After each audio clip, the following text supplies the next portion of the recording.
back! It's Homestuck Monday!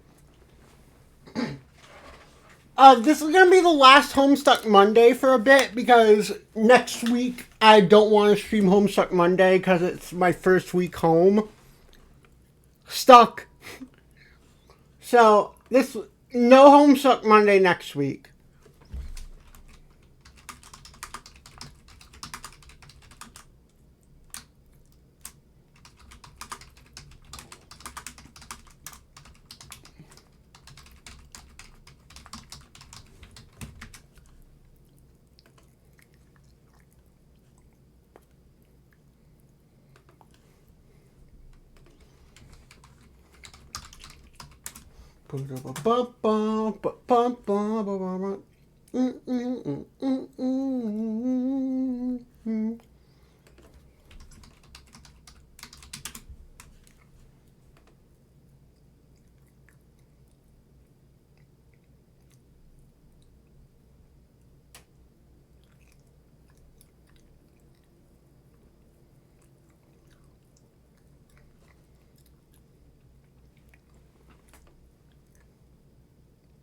Hi, Saroba. Hi. Because next week I don't want to stream it. Because it's going to be literally my first day home stuck. So,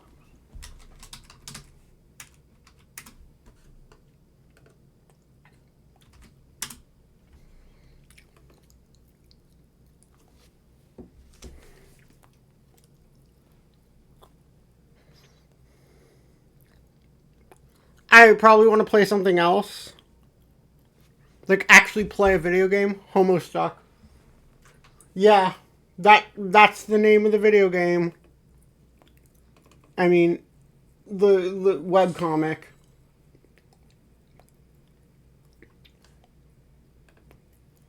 Here's Homestuck. Andrew Hussey is here for some reason. What? Oh, hell no. This is horribly such a terrible idea. Leave me alone.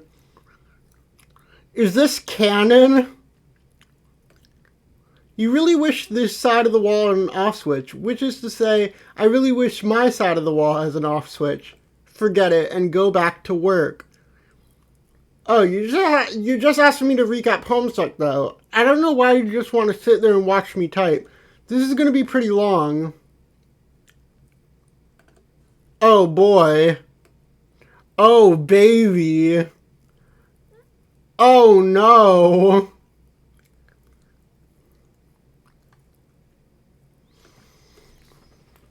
I ain't reading all that. I mean, I'll read it, but I'm not reading it aloud. Fuck that. Fuck that shit. Nah.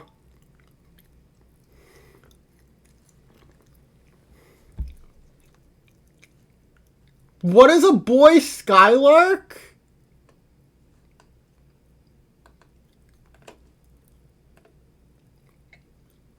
Oh.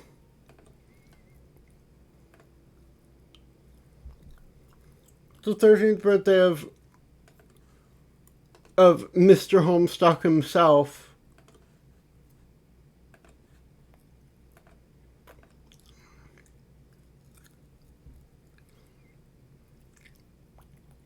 And then he got the game.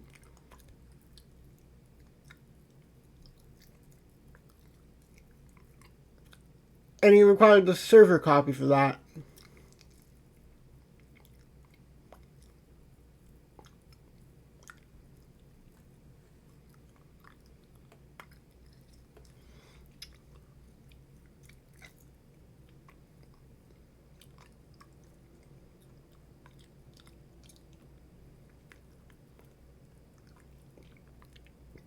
John has to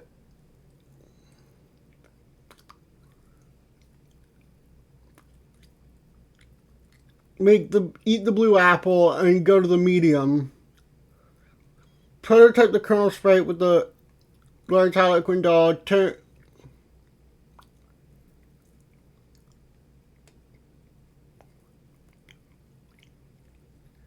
John's dad was kidnapped by imps.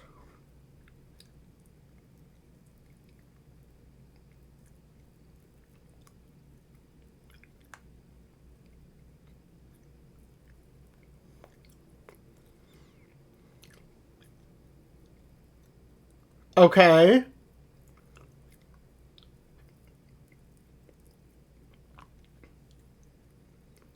Okay, and then Rose runs out of power.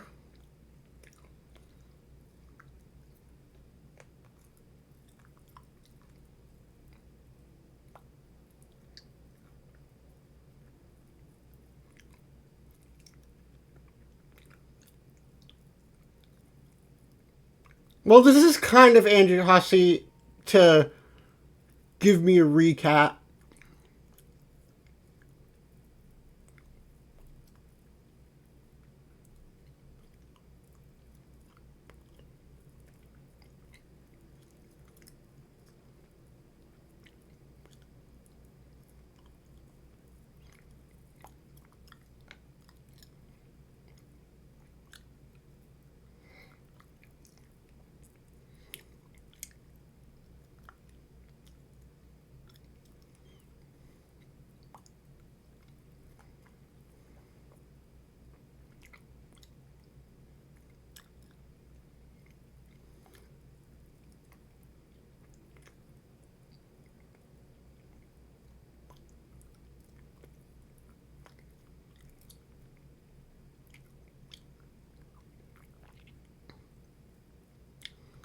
With Jaspers, okay.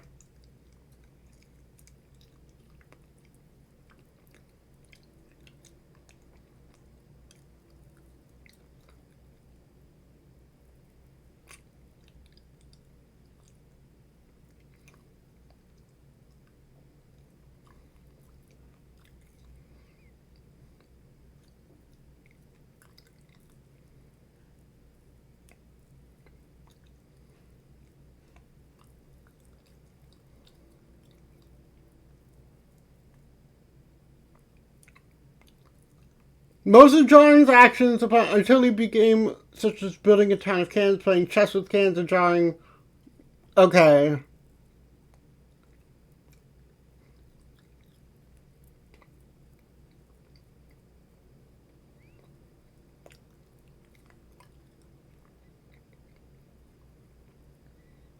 Mm-hmm.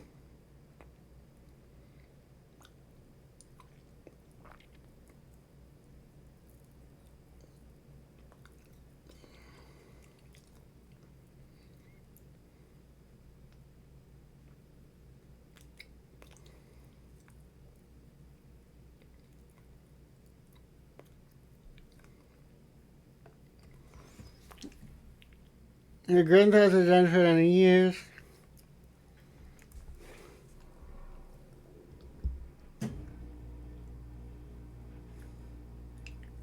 What the fuck is happening?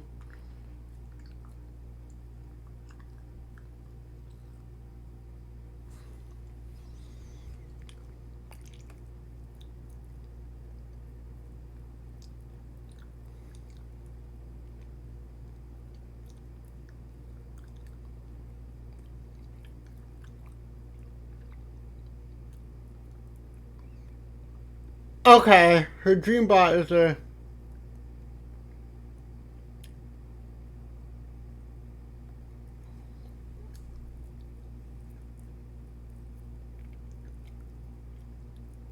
Dream John is still asleep.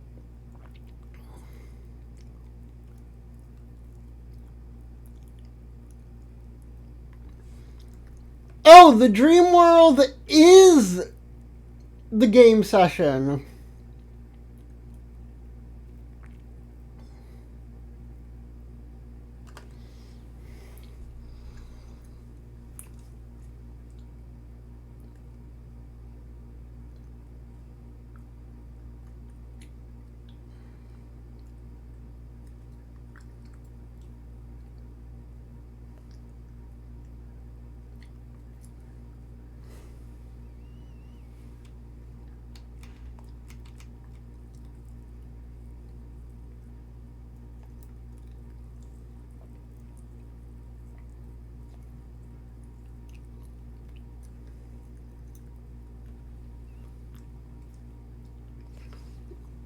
What?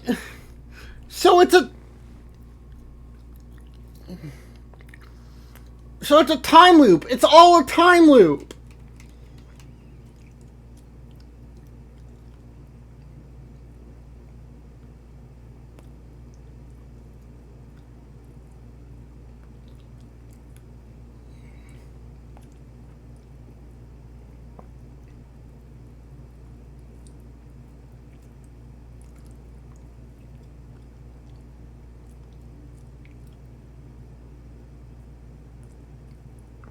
And then Jay... Okay.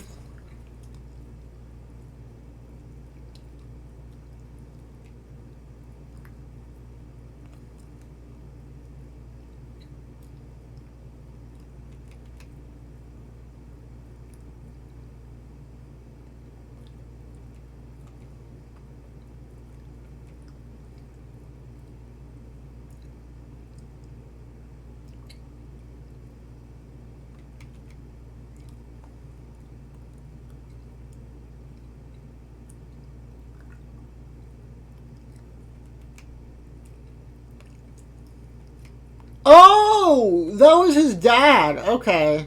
Who sent that.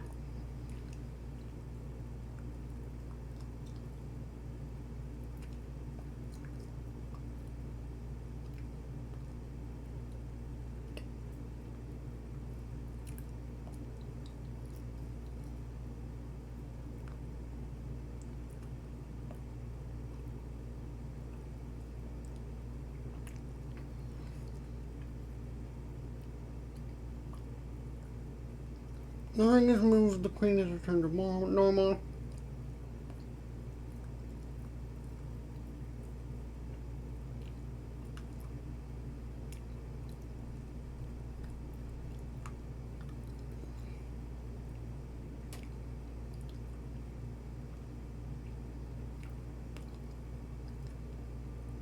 Oh!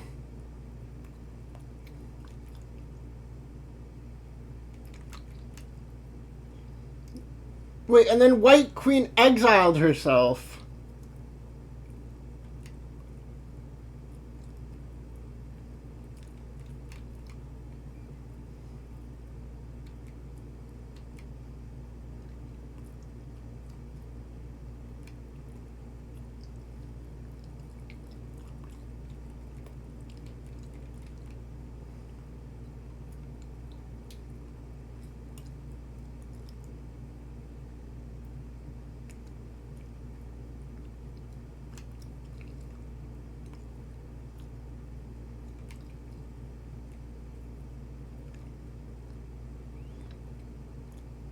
Okay.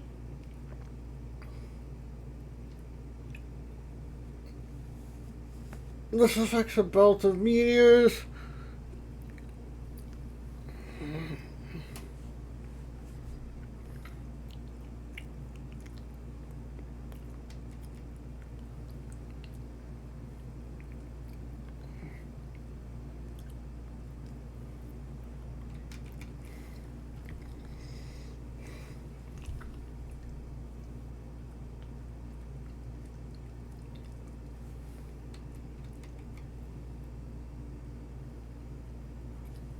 An action that Jade will send a package on apparently containing a powerful weapon, but the package ends up in the hands of Jack Noir, leading to dire consequences. They allude to other things that she will do that will lead to not only trouble to the 4 kids, but for the troll players as well. The trolls consist of 12 kids to an alien planet.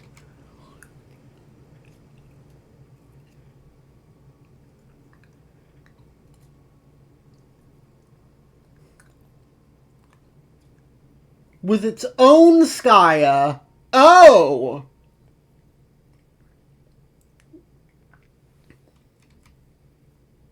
So they're in, like, completely different universes right now.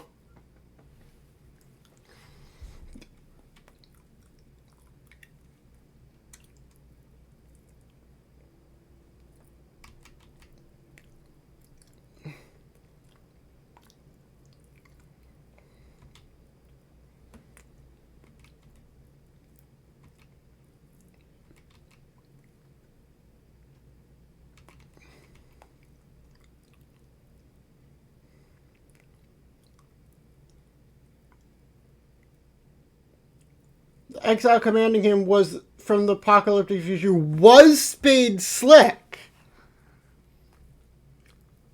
Oh!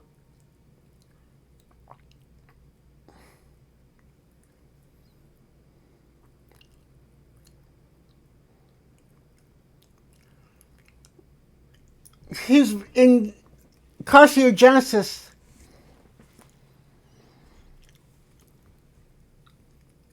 His version of Jack Noir became exiled and became Spade Slick. 3 other agents were exiled, and the 4 of them formed the Midnight Crew. Make her a member of the Midnight Crew.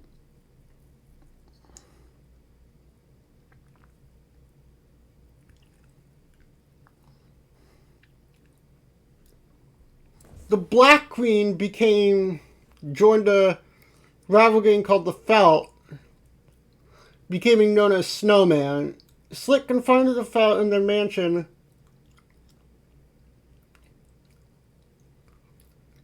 Found the station terminal to command Carcinogenesis.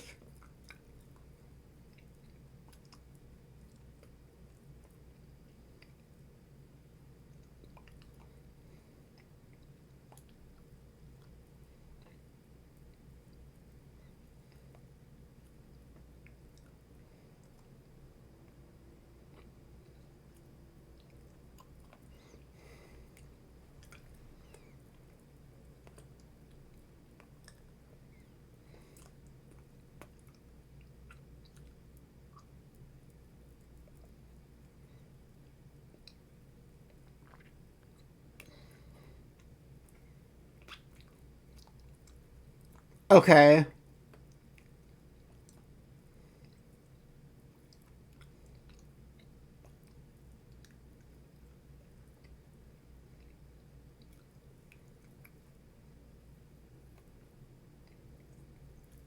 Play the rain.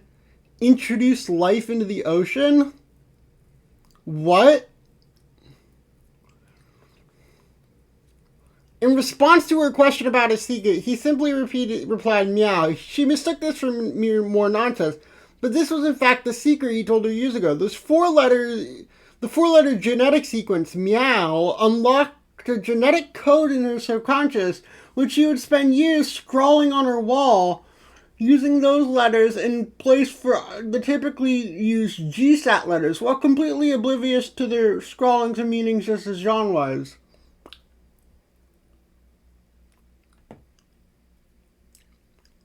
So that's what happened in that cutscene. I did not understand a single thing that was happening in that cutscene. This actually made the story a lot more readable, like make a lot more sense.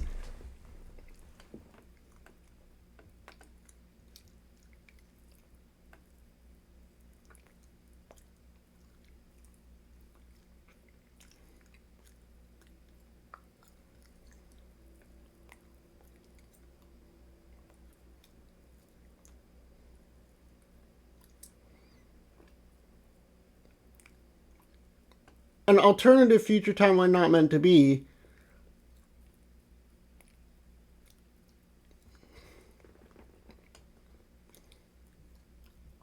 Retrieve the game from a Lotus time capsule, which had been ticking down.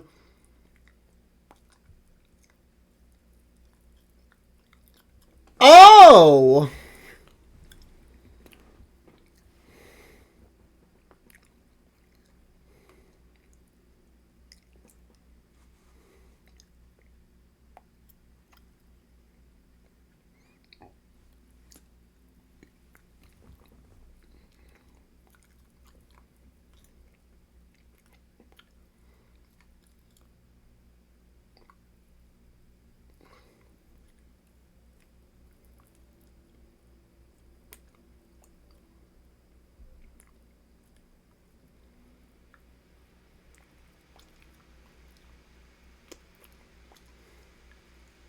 Dave prototyped the suite with Cal. John entered the palace and was killed by it.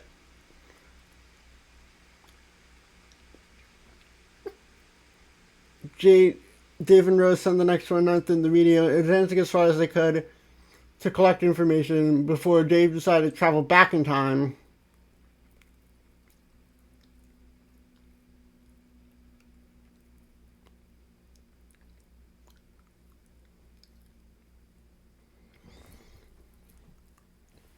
And prototype the Crow Sprite to make Dave's Sprite. Her dream self would be unaltered at a timeline shift, and in her dream state, she would remember. Okay.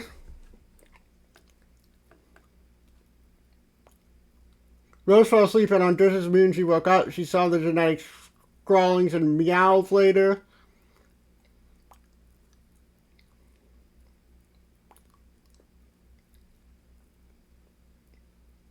Killed the Black Queen and donned the full upgrade. And then after that, you started watching me type in this ridiculous study I photoshopped for myself with my cool horse painting. I didn't read any of that. Go do something less boring. Shut the hell up.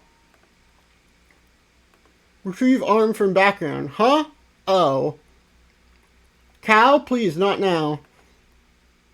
Why don't you keep drawing Homestuck or something? Oh, but I don't really draw Homestuck. Type, I'm about to make a joke. I conjure this intrepid fantasyscape with tears bled from the wisdom through your eyes of 50,000 imaginary magicians. I pull heavy, dragged from the brooms of inspirations with enchanted bellows marauded from the guild of churlish mythical dwarves. Vast, bulbous riddle spiders push the silken strands of pure whimsy through hideous, abominable splinterets, and it is with that which I weave this audacious cocoon of exquisite lies. And when it hatches into a great moth of... I do need to go downstairs at some point when my DoorDash gets here. And when it hatches a great moth of titillation will awaken and roar and beat its wings, and the powder settling down will arrest the humors of an enormous, terrible old beggar, relaxing the vulturous, leathery vice grip he's fixed around your captive mind. What? This is stupid. Stop being a wise ass and get drawing. Alright, it won't be that exciting to watch. I'll pull up Photoshop again. Here's the file I was using for the fourth wall. What do you want me to draw? Care to show us what's going on with John again? Sure. This is what Photoshop looked like back then? How about if I drag the content from the one when John flies under the fourth wall later, and we can make a more graceful transition out of this ludicrous, highly disruptive self-insertion arc. That sounds like a good idea. Oh, and then you type something like switch wall view to show us what's going on with John. Here, I prepared a GIF file for that. It'll just take a few seconds. Go ahead, say that. You decide that's entirely enough of that. If this website becomes any more self-aware in a playfully self-deprecating, weirdly self-aggrandizing manner, you're going to go drown a bag of puppies in the sewer. Okay, cool recap arc.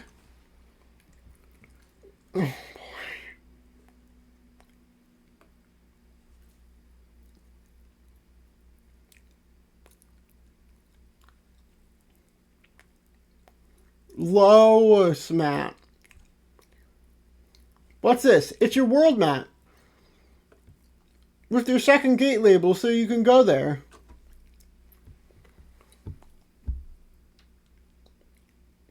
Oh man, let me drop everything and go there because I'm in such a huge hurry to take more of your advice. John, please, give me one of your human breaks. I feel awful about killing you, even though technically you never even died, so I don't know what you're bitching about.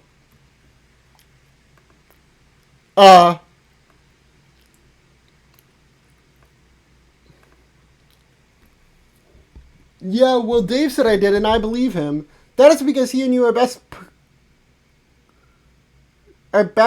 poopa pals for life. Can't I be your pal too, John? What is poopa?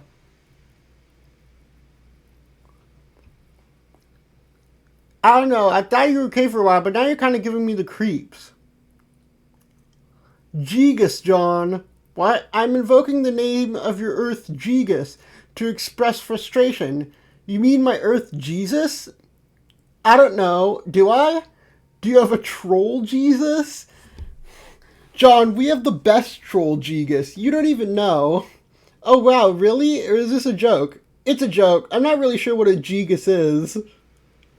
Well, neither do I guess. It's pretty much not anything. True. John, will you please follow the map? Let me earn your trust. If you don't like what's on the other side of the gate, you can just turn around. Okay, I'll take a look. Google Lois.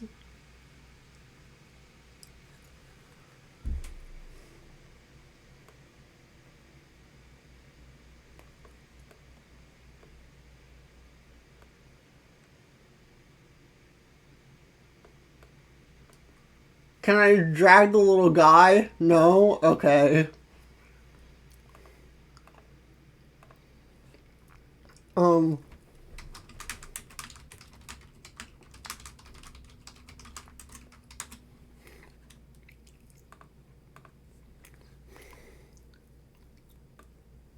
Proceed to second gate. You spend the next 20 minutes staring at this image before you realize it's not a flash file.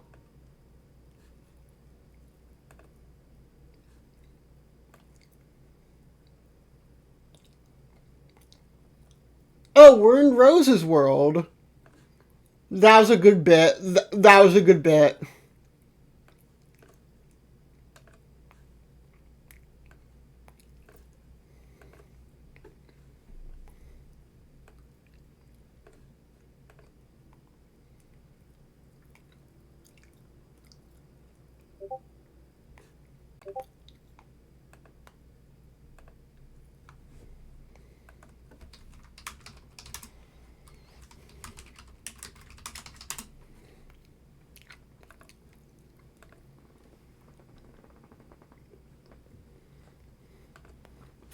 Despite the pandemonium of your entrance, Rose is still suckered to sleep. She must be really tuckered out. It looks like this guy is awake and ready for action, though. He's adorable. You decide to name him Dr. Meowgun Splenger.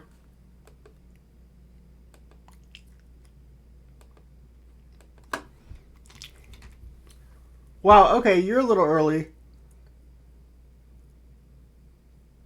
But that's fine, I guess. Also, you suck at rockets. Arg! What? She tricked me again. Who? GC. She told me how to get to the second gate. So I went through, but it took me to Rose's house instead. Another prank. Dude, you did go through the second gate. I mean, I don't know why you would listen to her again. Kind of moronic, but that's a whole other issue. She didn't trick you this time. Oh, then I don't really get this. What were you expecting? This is how it works. The progression of the gates is like this whole round robin thing, cycling through each planet. Gate 2 on your planet leads to Gate 3 above her house, which leads you to somewhere else on her planet. You go look for Gate 4 somewhere there, which leads to the Gate 4 above my house, and so on. Wow, okay. Ordinarily, Rose would have already gone through her Gate 1, but she's sleeping pretty hard, obviously, and ordinarily you wouldn't have gone to Gate 2 until her house was built up, so you wouldn't fall to your death. But you got your cheat rocket, so that's fine.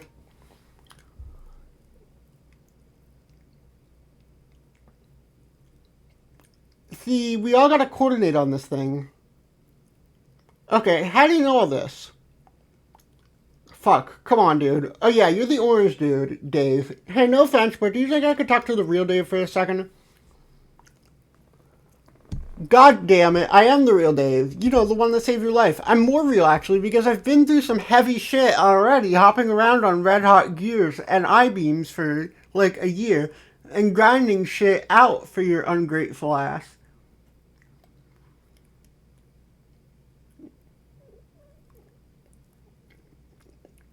Here, look, check out this code from the future, not that you deserve it. You're fucking welcome. Calm down, that's not really what I meant. Of course you're a real Dave, but what I mean is the Dave from my time is also my friend, and I guess he's in the same boat as I am, not knowing stuff and all, and I'd feel bad keeping him out of the loop. Yo. Alright, I think I pissed off your future self. What'd you do? I said he wasn't the real Dave. Ha ha ha. I think I might have really hurt his feelings, though. Pfft, don't worry about it. Why not? Because I wouldn't give a shit, and he's me. Okay, I'm in Rose's room, by the way. What, really? Yeah, but she's asleep. Okay, don't go anywhere. I'm coming down to the computer. Dave is here. He wants you to use the computer, probably to help you scope out Rose's room and snoop out stuff. I mean, that's what I would have done if you were alive. So I'm gonna go use these floppy ghost wings and tear shit up in space or something. Sure. Hey, Dave? What? In case I forgot to say so before, thanks for saving my life. Yeah.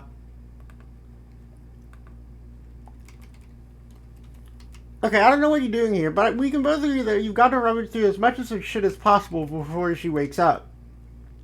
Man, I don't know how I feel about that. I don't really like the idea of operating around in her room while she's asleep. I'm gonna wake her up. Dude, no, come on. She's out like a light anyway. It was some weird future thing that happened that made her sleep. A future thing? Yeah. Shit doesn't get more clear than that. Well, yeah, she won't wake up, so I guess so. But I'm not snooping. Fine, don't. But here, just do this one thing. See those two notebooks on the floor behind you? Yeah, they look sort of like journals. I don't think I should read those. You don't have to read them. I'm not telling you to. What kind of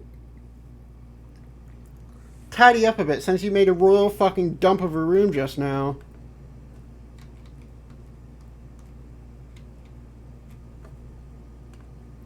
Now I need you to do something else. This is important, like important for game reasons. Take the card the books are on and flip it over. So you can see the code. Wait a minute, I won't tell you the code for Rose's book. Dude, you don't have to tell me the code. Just flip it over and let me know if there's a code there at all. Yeah, I guess there's a code. Alright, cool. You can now ditch the books now if you want. Maybe put them back on the floor so Rose doesn't think you were snooping. Seriously, you've got some grubby finger bros. Why don't you mind your own business there? What is even with you? Haha, Dave, I think all this laughing made me poop in my pants too hard. Isn't that your birthday package there? Oh yeah, I think it might be. Maybe you should look at it. I don't think it counts as snooping since it's technically yours. Yeah, maybe. I wonder if she finished. She was so tight-lipped about the damn thing. I was really curious.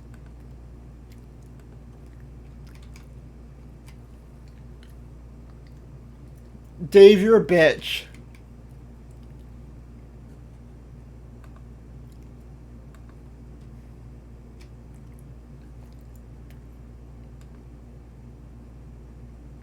Okay, meanwhile, Dream Dave.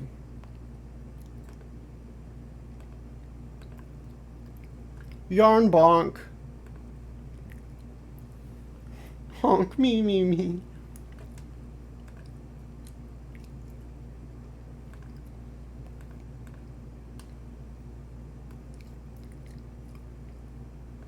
This is what your dreams are like? Check Rose's bookshelf.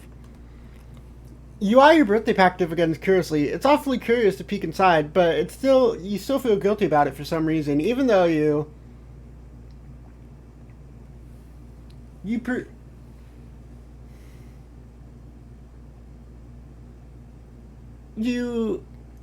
suppose a perusal of her bookshelf would be harmless, though. Just a bunch of books. The knowledge within is meant for everybody. Dave pesters you with the message, which you decide not to bother dignifying with the whole pester log ordeal, because it's probably just him being a truculent jackass again, so screw him. This Ocean Charles, the big man, has the answers by Charles Barkley. Yo, come on and slam, and welcome to the jam. Hey, you, what you gonna do? Hey, you, what you gonna do? Party people in the hut, let's go. What do you see? Hi, so. You find a book full of beautiful poetry and groundbreaking philosophical thinking by American sports language Charles Barkley. These are words to cherish. This is a man to treasure. He capsuled Rose's autographed copy of This Ocean Charles. Jewels of wisdom like this don't just fall into your lap every day and shouldn't be parted with lightly. You doubt she'll mind if you borrow her book. She's always trying to get you to read her weird books anyway. Or just open the package anymore. You can't take it anymore. You're gonna see what's inside.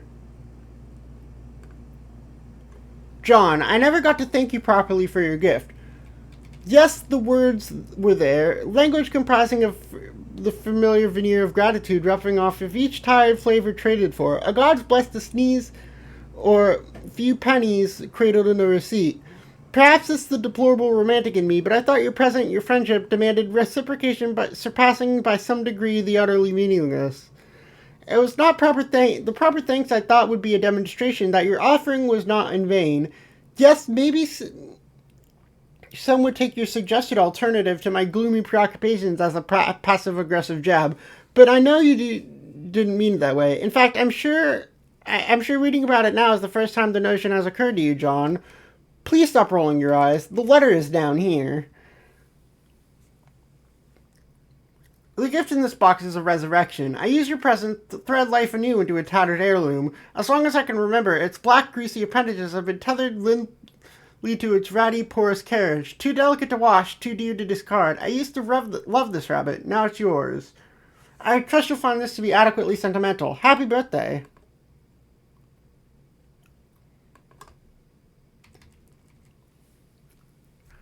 This gift from Rose is so cool. 2 sweet bunnies on one birthday? What are the odds? In a fit of enthusiasm, shut up and jam, and welcome to the sleigh. The bunny back into the box, executing a textbook chaos dunk. Millions would have perished if everything in the ocean weren't dead already, that is.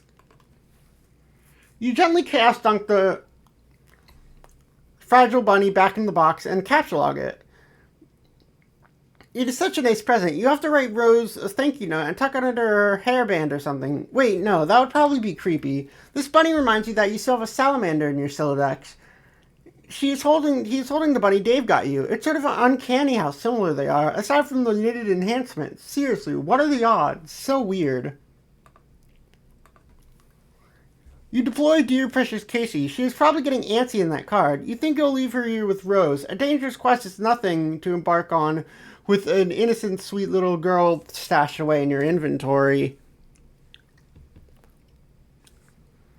You're actually not sure if she's a girl, though. You don't even know if salamanders can be girls. Aren't they hermaphrodites or something? You don't know anything about biology, unless it's biology that has to do with ghosts and slime. But even then, you don't actually know anything. You sort of just pretend like you do. Looks like a troll is bugging Rose.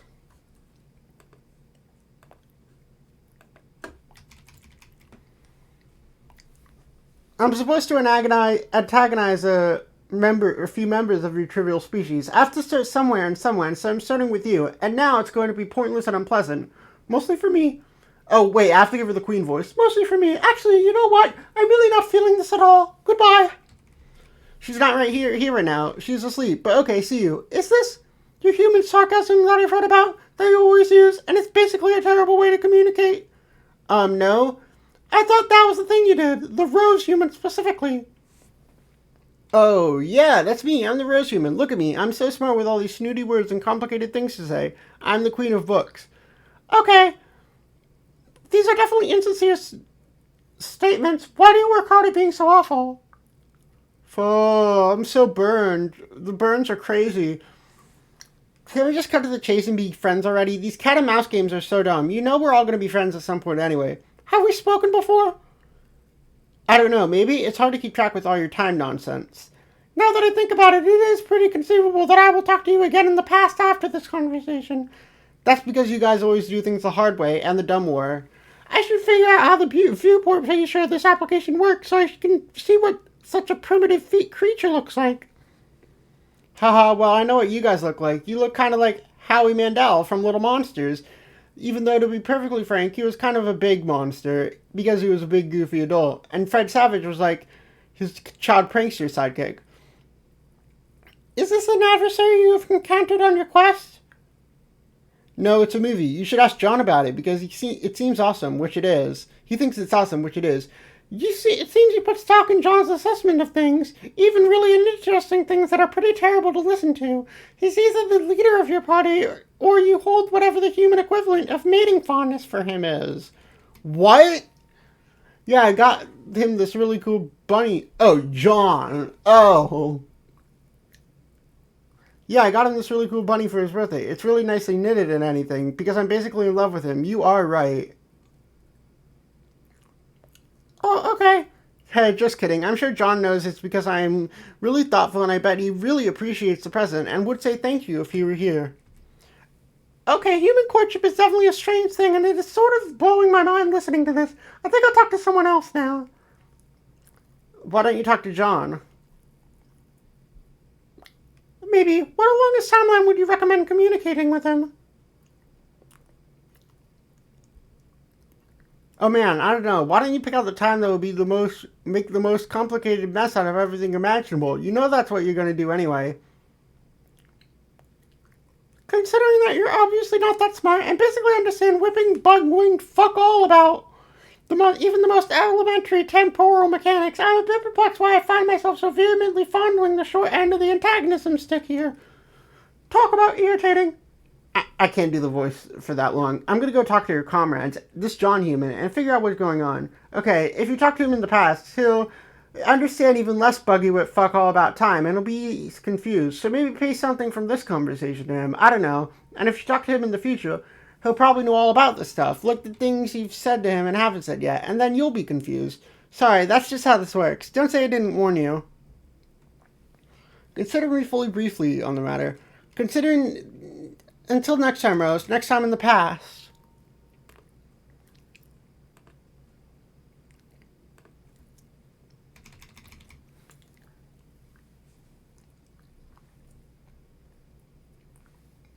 If you're not too busy setting up the network, perhaps you could show me how to activate the viewport.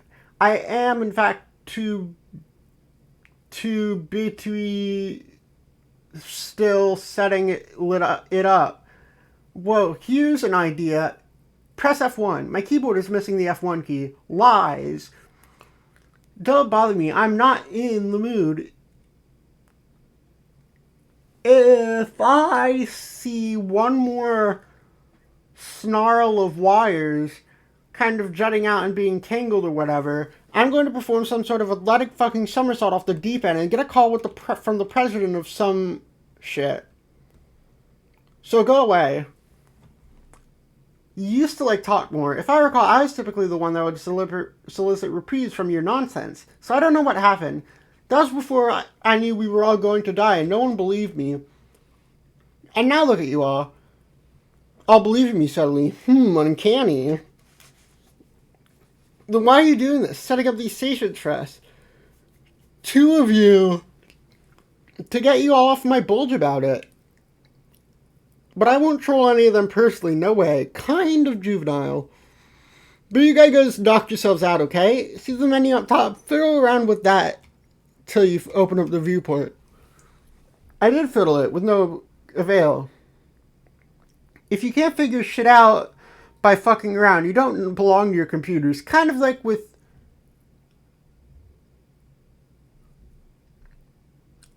registered sex offenders in schools.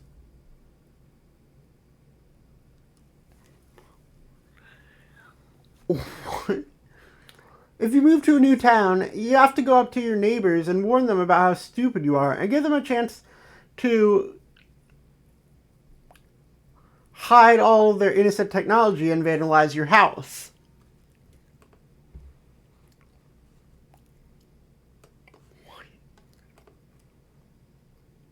You found it. F1 bonk. Shut up and jam.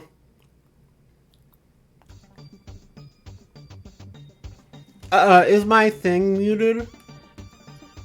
I did not.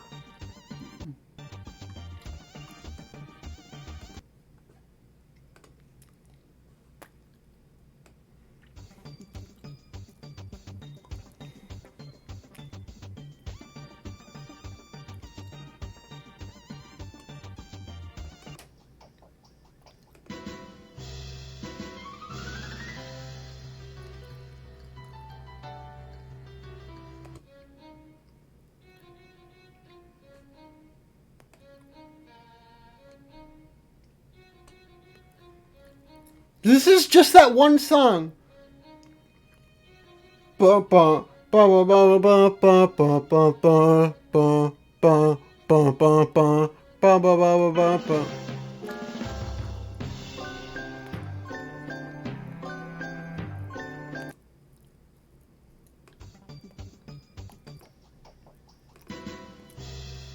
This is a Toby Fox song. It's named after a slur.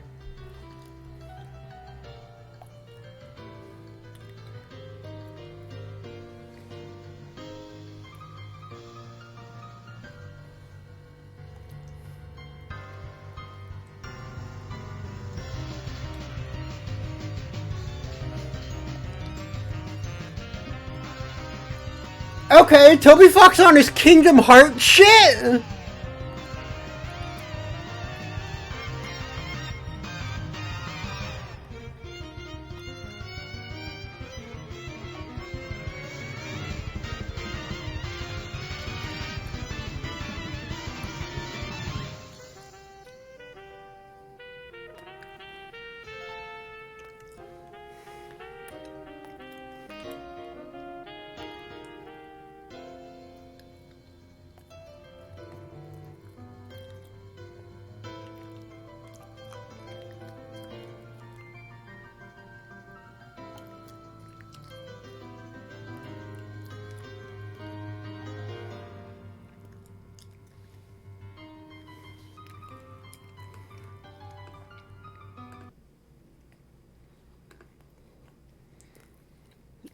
First, be the pony. Second, fall a bomb.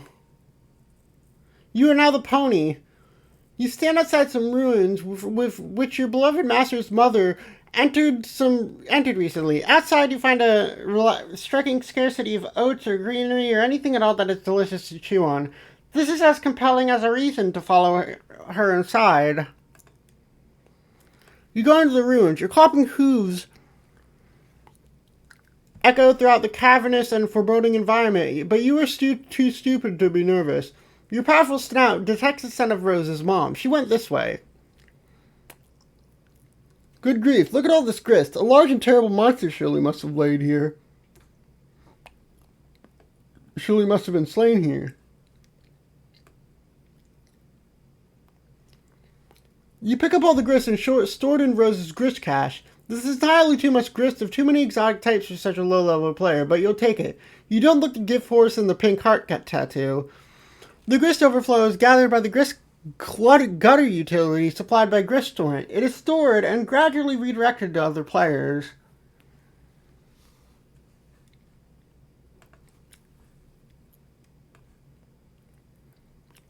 Rose's mom stands on a small platform and disappears. You're nervous about transporting yourself, as a quadruped grizzly bisection strikes you as a very real possibility, even though you're too dumb to think of such a thing. First, be the hat. Second, find Dad.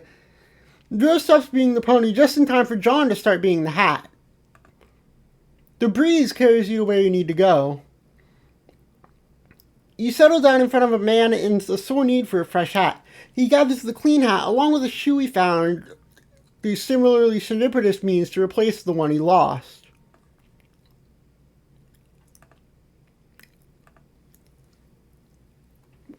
What?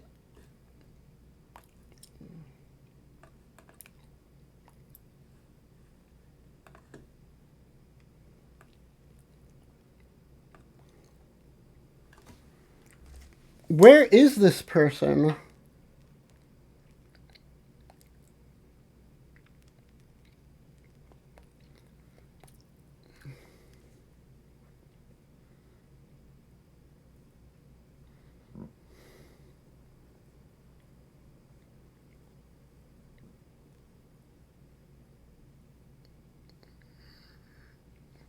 Alright, my dasher's here, so I'm gonna head down and grab that and also use the bathroom, so I'll be right back. Ba, ba, ba, ba, ba.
Alright, I'm back. Sorry about that.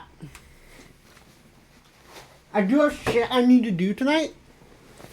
I've got a Rivals tournament, and then I'm gonna edit in between sets, or like after or something. I'm not sure.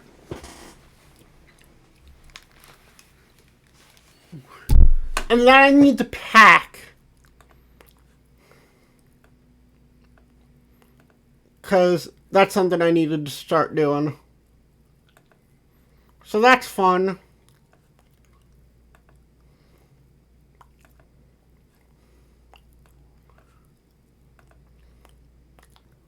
Visit Rose's locometer. You decide to try out the code Dave Sprite gave you. Fear no anvil. This thing is huge and costs a fortune. 500,000 pieces of build, grits, garnets, diamonds, and golds, and a single piece of quartz. There's no way you can make that, let alone wield it, even with your ghost gloves. Shrink it down. You use the alchemeter's scaling upgrade to reduce it to a more manageable and affordable size. You make a weapon called Fear No Anvil.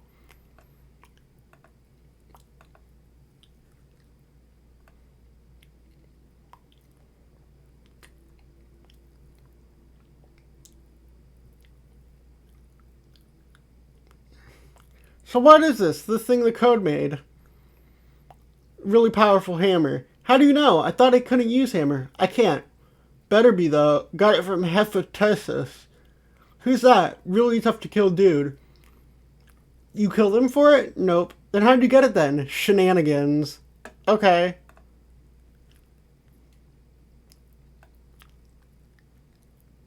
It seems you have a visitor.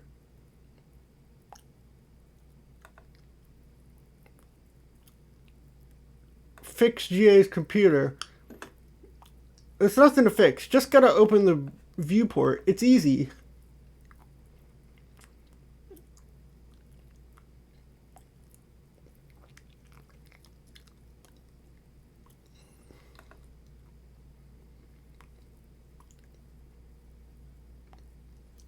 Examine laptop.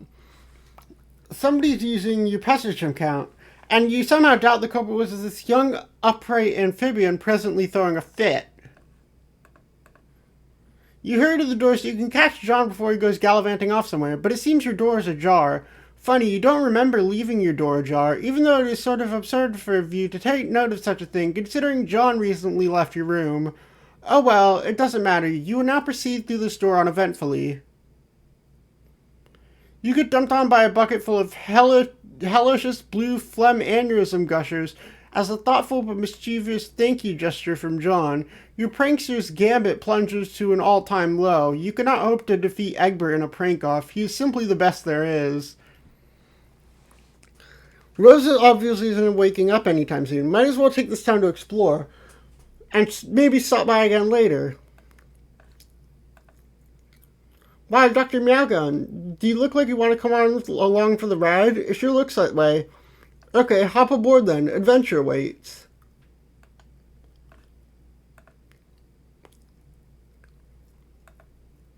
Where's he off to now? At least you have this little fellow here to keep you company. Your name is Viceroy Bubbles von Salamansur. Be the puppet. You have no idea what that means, but yeah, you can kiss that obnoxious puppet goodbye. Maybe now you could get a decent night's sleep.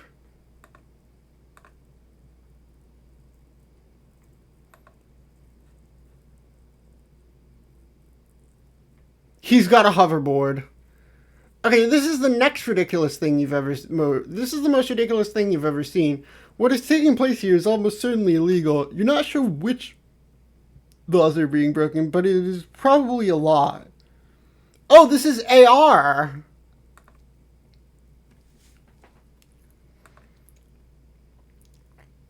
You spy a boat on the shore of one of the islands below. You wonder who could be out here rowing in the middle of the ocean.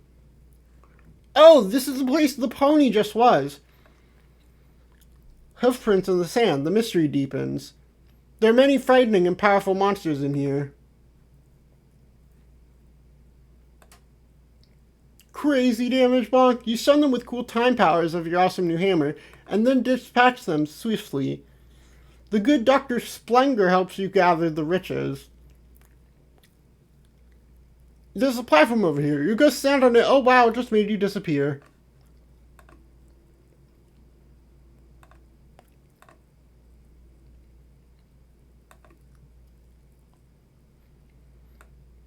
Explore the lab. Now what the hell is going on in here? Wait, these are all chess pieces, like the king and the queen and stuff. Who cares? Just ride the pony already. Wait, no, this is important. This is like the king and the queen and the knights and stuff. Yes. Fuck yes. Hell fucking yes. But seriously, what in the hell is going on here? You find a sweet getup. It's almost as if it was tailor-made for you. How weird would that be? You put on the junior ectobiologist lab suit. Now what in the hell is going on here? Of course it's obvious what's going on here. It's another one of those 4-monitor house-shaped terminal thingies. Resist urge to rise Broad's rocket boards. You fail to resist the urge. You start thrashing up something uncanny brew on your quest for mad justice, bro, and get this way rude municipality under control. Shit is basically flying off the hook. It's like shit wants nothing to do with that hook. The hook filed for divorce from that shit and is now seeking custody of the hook and the shit's 2 kids. Papa fucking wheelie. These hops are unreal. Shit this flagrant should be illegal. It probably is, but you don't care.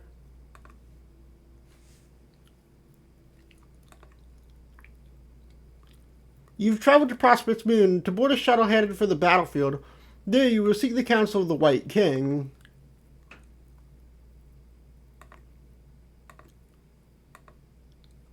You've been unwillingly tailed by a nefarious courtyard droll from Durst.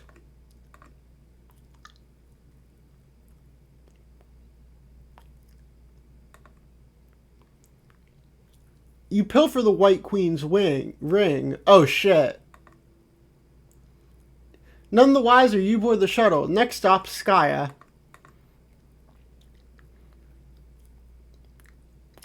You receive an incoming message from the Draconian Dignitary.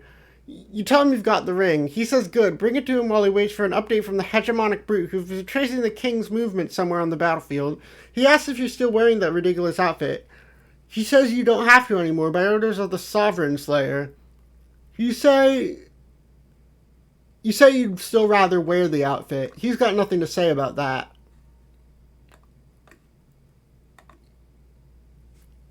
Oh shit, that's Jade, right? Additional pummeling. Dead Grandma Smackdown. Sweet. It's too late. She's gone. You have to remember to deliver it later somehow. The best way to remind yourself is that you're carrying a ring is to put it on your finger. Of course, that was just an imaginary transformation. Since the ring doesn't work like that on humans, it was fun to pretend, though. Meanwhile, in a timeless expanse, somewhere, a warmer villain rules eternal struggle between fading royalty. The battlefield holds little promise for the peaceful life of a simple farmer. Toby Fox? On the track?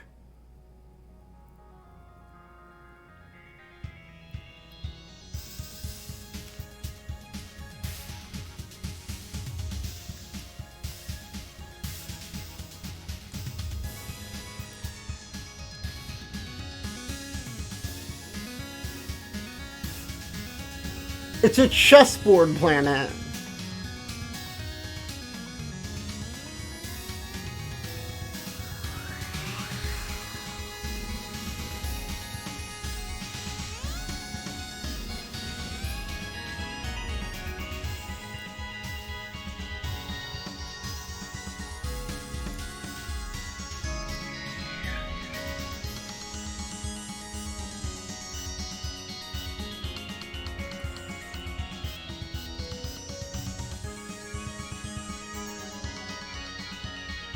Wait, this is Wayward Vagabond before he gets exiled!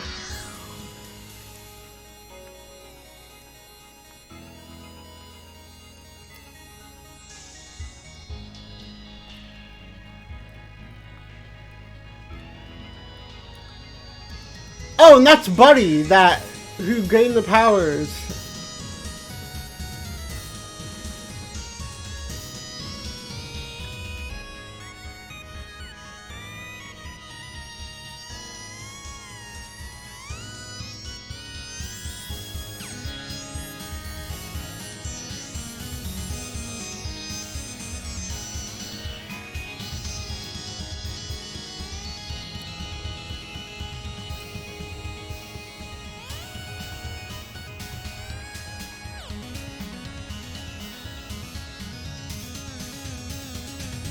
Oh shit, he killed the king. What is he up to? What?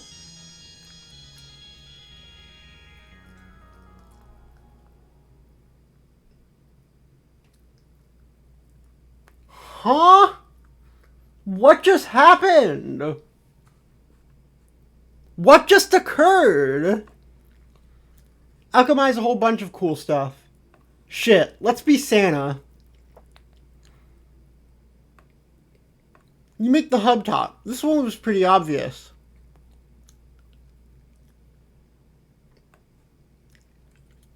You make the bronze vacuum umbrella. Useless, but you're still getting warmed up. Huggable soft salamancer plush. You make a hug soft salamancer plush. You award it to the viceroy on account of good behavior.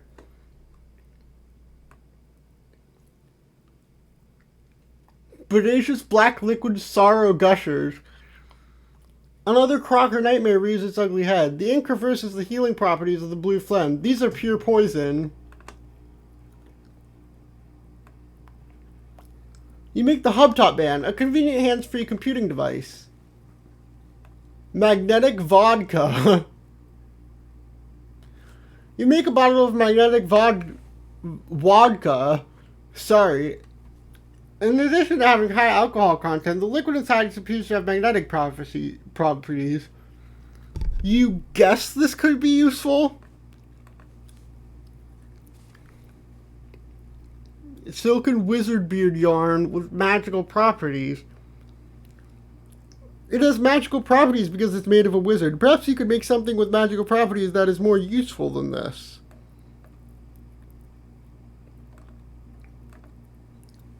Needle wands. You make a pair of needle wands. They crash with the magic energies. It is time to make something cool to wear. Velvet squiddle knit dress. You make a stylish velvet squiddle knit dress.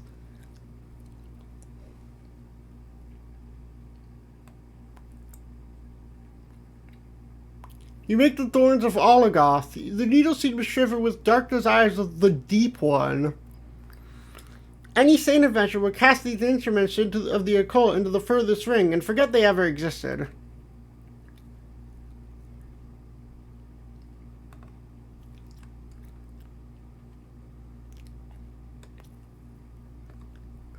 Aggrieve encroaching malefactors. Welcome to the party, motherfuckers! You take advantage of Dave's nap to make some architectural headway on his building.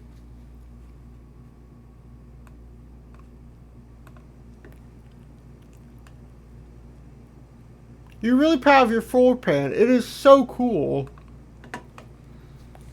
Speaking of naps, you have been asleep for some time yourself. You suppose you better wake up soon. But then, your neighbor in the other tower is supposed to be waking up soon too, and it would be a shame if you weren't around to greet him. Wake up and jam. And by jam, you mean alchemize, of course. Whoa, your house is huge suddenly. Anyway, let's get this party started. Combine the sunglasses and the iPhone to make the eye shades. This one was really obvious in case Future Dave had a pair, but he took them with him when he prototyped himself. But now you have a pair too, so that's cool. You make the turn top, convenient for computing on the go. Sort of like you have with your eye shades, but with all the important files and apps on there, not to mention Spurb.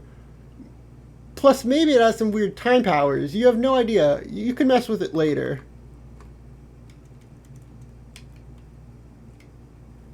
You upgrade the puppet tux Future Dave made.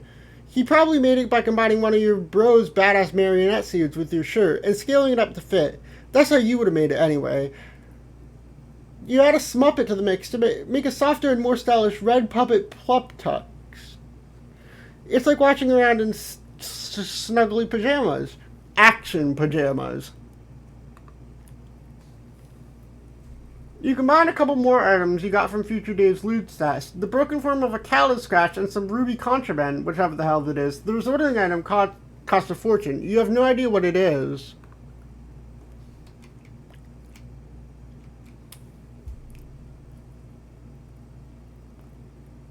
You pop the card in the slot and check it out. The combination would produce the broken scarlet ribitar.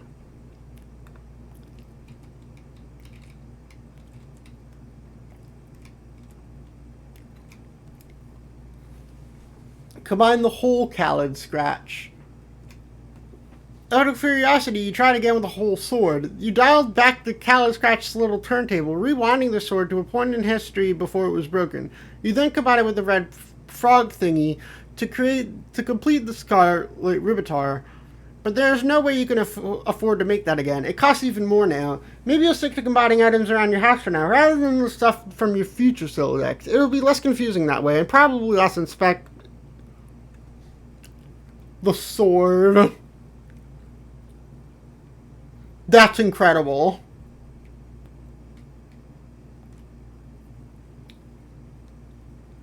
You use one of your bro's really shitty swords from the fridge and a printout of Hello Jeff to make a sword. The thing is so unbelievably shitty you have a hard time even holding it. Come on. Combine Snoop Dogg photo and mini AC and Khaled scratch. Snoop Dogg snow cone machete. What? Snoopy? You make the Snoop Dogg snow cone machete. When foes drop it like it's hot, just turn up the bizizzle nozzle to... Just turn up the bizizzle nozzle so they chillax for rizzle. Combine skateboard and Hello Jeff drawing. Unreal Air. You make Unreal Air. And there it goes. It's ridiculous what kind of air this thing is getting. Dude, come get this ruler. Come get the ruler. Check this out. Yeah, it's not coming back. You just make another one, and you quickly stash it in a card so it can't escape from above. Vintage Game Bro. You turn back the clock and make a Vintage Game Bro. You think you remember this one from your bro's stash. It's a classic. Combine Batarang and Midnight Crew Poser. You make a whole pile of suitorings because those really cool and pretty cheap. Combine Puppet Tux and Midnight Crew Poser. You make 4 aces suited. You aren't sure which one you like better. The red one is softer, while the black one is sort of stiff and starchy. Anyone wearing this suit is all business. Maybe you'll switch it up as your mood dictates.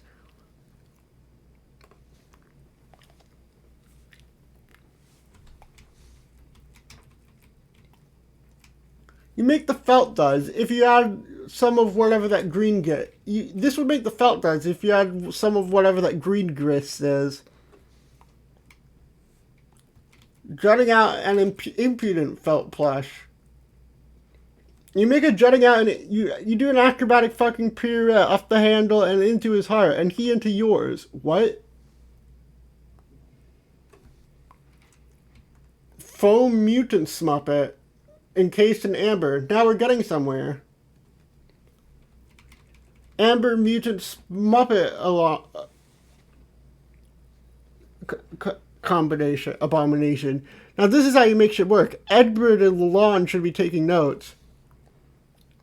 Combine fetus in a jar and Mr. T puppet. Foam fetal Mr. T in a jar. Another back-breaking victory for science. What the fuck are you doing? You're now looking pretty chill with your new freak show entourage. The underlings look all kind of put off by it, though. You're kind of weirding them out. Combine camera and catalog card. You make the Capturoid camera. You can use it to snap a ghost image of any object without captulogging it. Spits it out as a brand new capsulog card every time. Could be useful way to take a large inventory of anything you encounter without cluttering up your Sylladex. Also for grabbing codes for stuff you can't ordinarily pick up.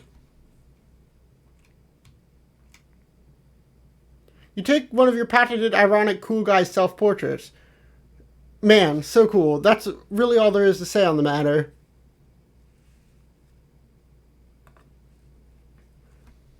Combine fetus in a jar and self-portrait photo. Dave's brain in a jar. This would apparently make Dave's brain in a jar. Gross. It costs a king's ransom because, of course, the organ is virtually inimitable. It doesn't stop you from capturing its hologram, though.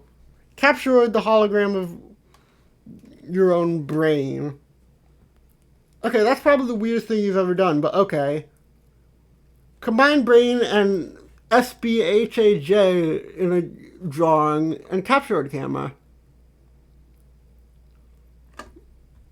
That's incredible. You make the super bro and Helijet fire. Finally, something useful. It costs you negative 1,000 units of artifact grist.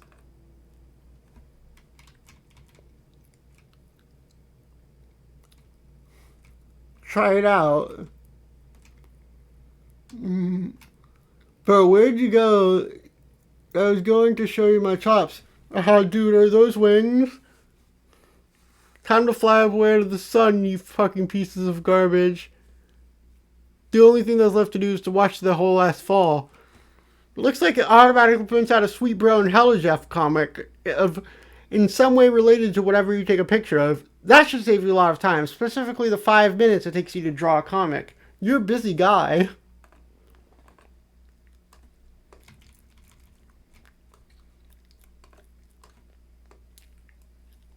Can't forget the most important thing you came up to make. Gotta be getting your Snoop on.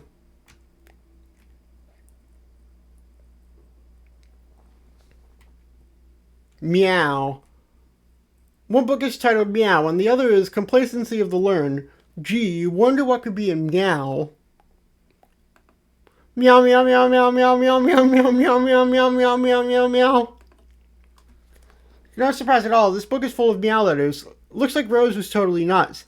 No, because apparently it was genetic code or whatever. You guys should try out the other book. Looks like it's some sort of creative writing project.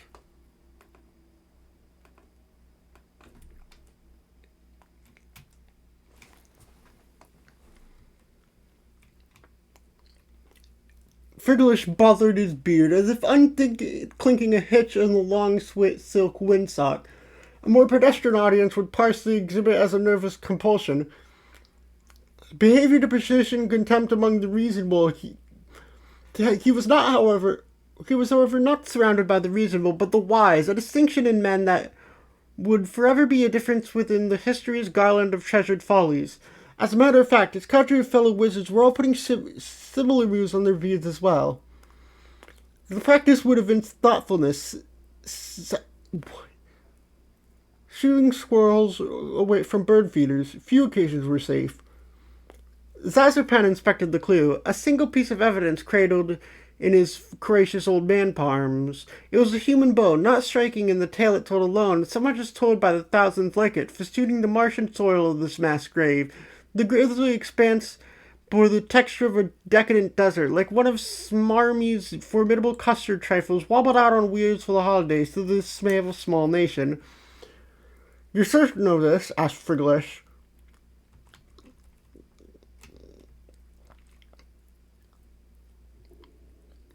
Despite what he was doing with his beard, he was, in fact, immersed in meaningful contemplation. I'm afraid I'm becoming more so with each terrible tick roused by that gaudy timepiece slung around your neck.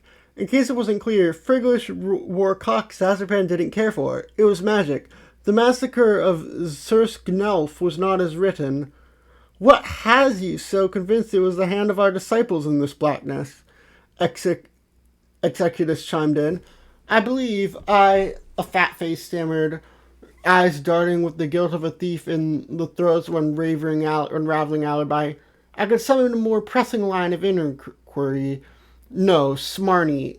No one was in the mood for a sticky bunt loaf just now. Zazapan's ears fell insubstantial to any line of inquiry, pastry-oriented or otherwise. His obtruse contour carved a pondering shape in the fog, carpeting centuries dead. His 11 contemporaries, too, embraced the muted concertation of their great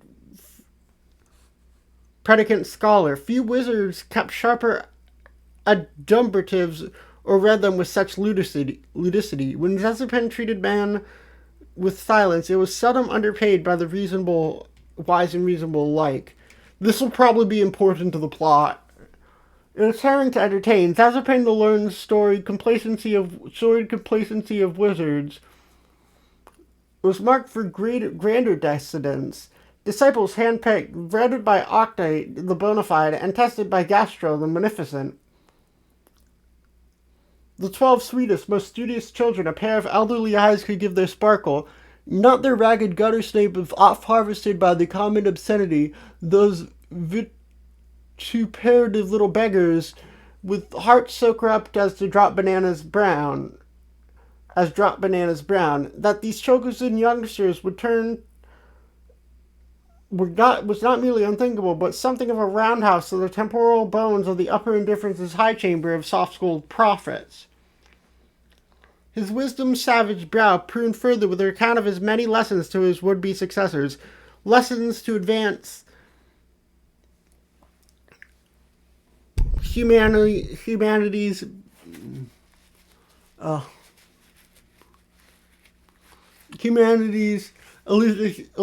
elucidation and prosperity. An outcome this bleak trail could now painfully observated. There are few puzzles the learned could not suspend and dissect in the recondite manifold beneath his extremely expensive pointy hat. Daring to pitch his cherished pupils within the foul melange of his history's rogues, the heretofore abstract scourge that built up civilizations with ungodly magic and tore them down with joyful malice would prove an intellectual trespass to make his calcium-deficient bones quake. And more daring yet was the only question that now mattered. Could a bunch of bearded, scraggly old men in a preposterous outfit hunt them down?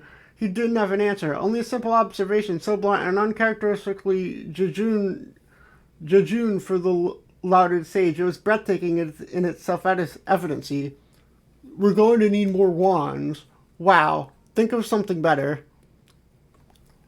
This wizard story seems really involved and kind of confusing. You have to save your place and dig into it later, and maybe ask Rose what the hell the deal with it is. Go get a bookmark. You finally return to your room and search for a bookmark. Finally, a use for that pointless juice-stained beta that will never serve any purpose, past or future. You drop it on the John in case you're looking for some reading material later. Check on Rose. Pester.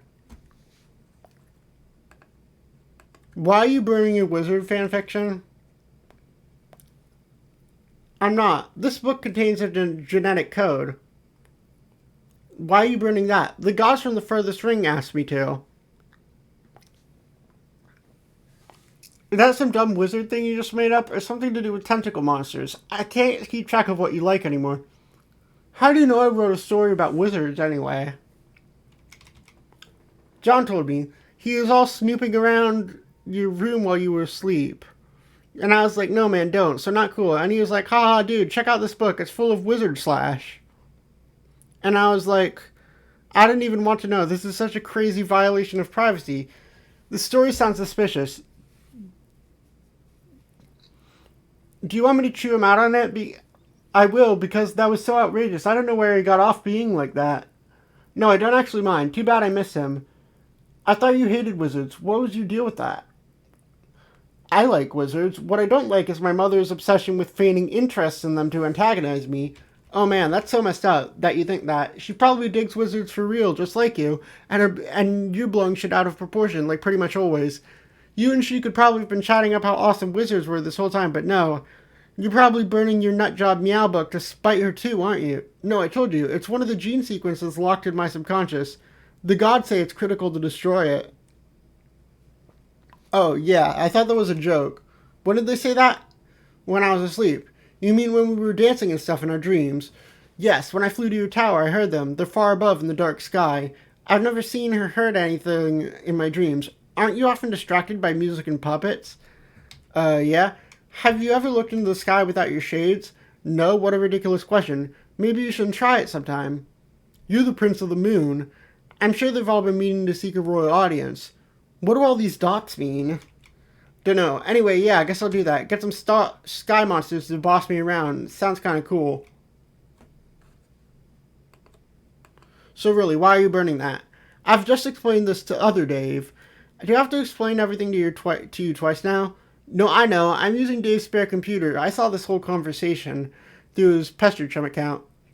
Oh, I see. Instead of having to double explain, I merely have to put up with being double spied upon. What a relief. I mean, you didn't burn that book in the future. That book was completely pointless.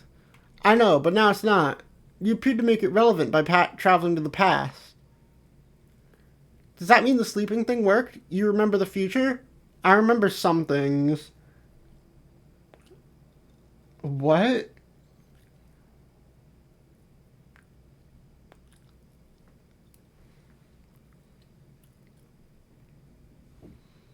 So why the cat code so terrible now?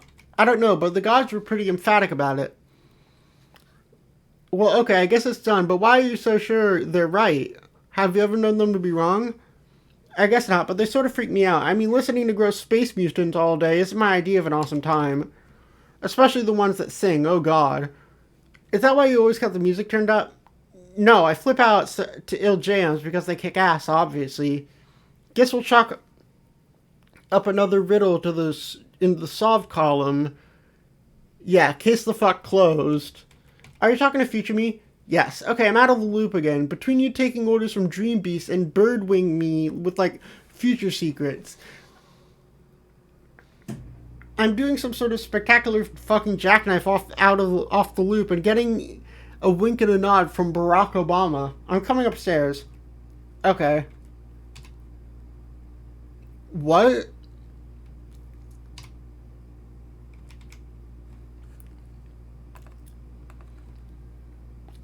So it's pretty funny how I made a copy of Rose's evil book right before she burned it, and now she doesn't know about it.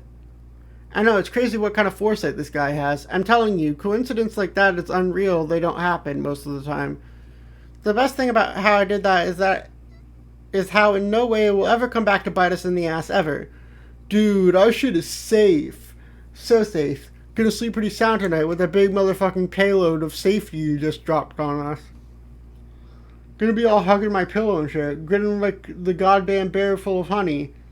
Safer than some Flintstones vitamin in a bottle. Keep twisting, Junior. All you get is clicks. Asshole thinks it's candy. Doesn't even know he just stepped on the security rake and got a face full of fucking safety. Yeah, anyway, guess I'm gonna go.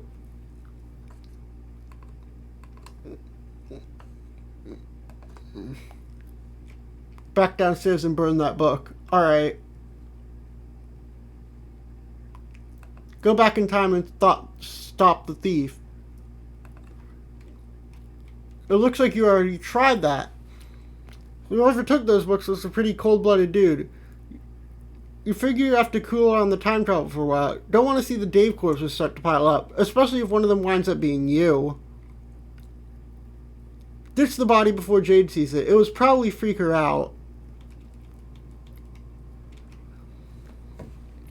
You push one of the nearby buttons. It activates the upper right monitor. The view is locked onto a particular location of Earth at a particular date and time. Whoever was in the lab seemed to have recently calibrated this device.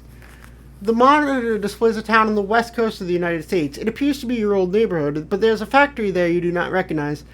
The date is December 1st, 1995, a few months before you were born. Oh, something's... Betty Crocker!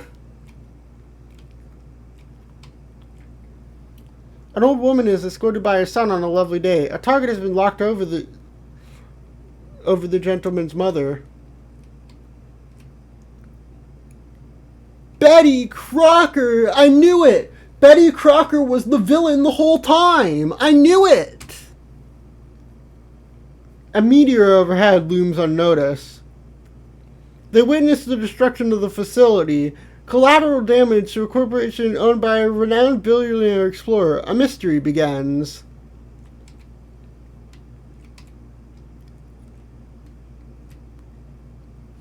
You create a paradox ghost imprint of the woman you recognize to be your grandmother. The ghost sludge is sucked up into a glass tube.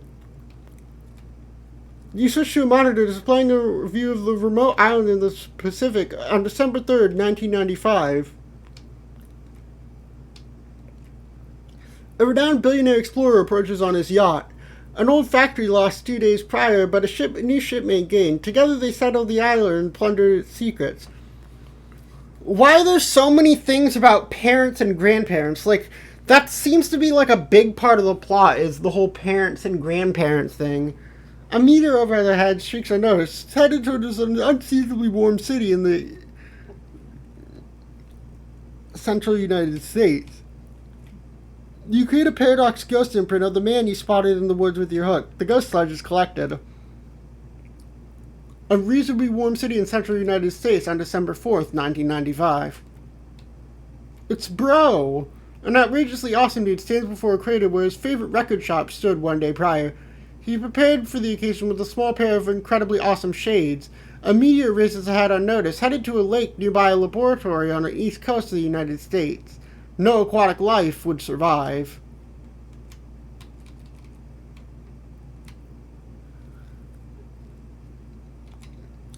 Okay. You switch it again to your view of your neighborhood. On April 13th, 1996. It is the day of your birth. There is more real estate you do not recognize near the recently devastated baked goods facility. It is a shopping mall that you've never seen before. Prankster's Gambit. Wait! Our dad and Rose's mom knew each other? A professional lady and a new mother has traveled to the opposite coast at the behest of a famous and wealthy scientist to study one of the numerous recent celestial anomalies while he is on expedition. She notices a meteor on collision course with a quaint family joke shop. Wait, so the meteors are traveling through time. A distinguished gentleman notices the lady and comes outside to greet her, oblivious to the threat above. The gentleman's mother remains inside, visiting herself with a tall bookshelf, a ladder, and a rather hefty unabridged joke book. An old mother lost today, but a new son gained.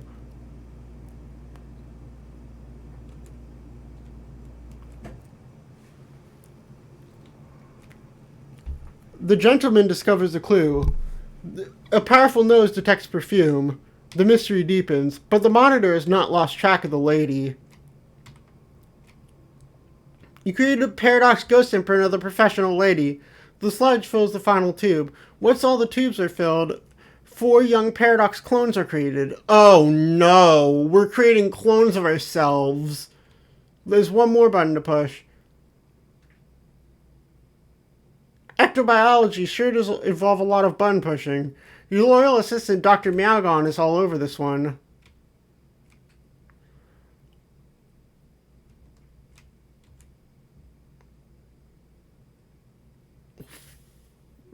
What have we done?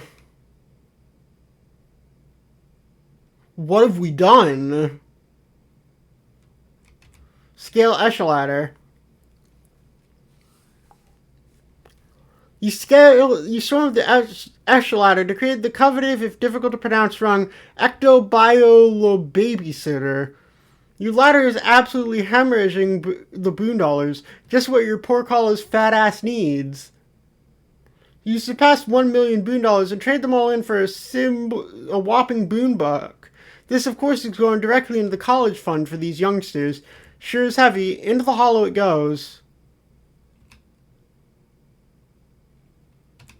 Navigating the Vale nearby, an old man has much to do before he returns to Earth, dies, gets stuffed by his adopted yet biological daughter slash granddaughter, and stuck in front of a fireplace.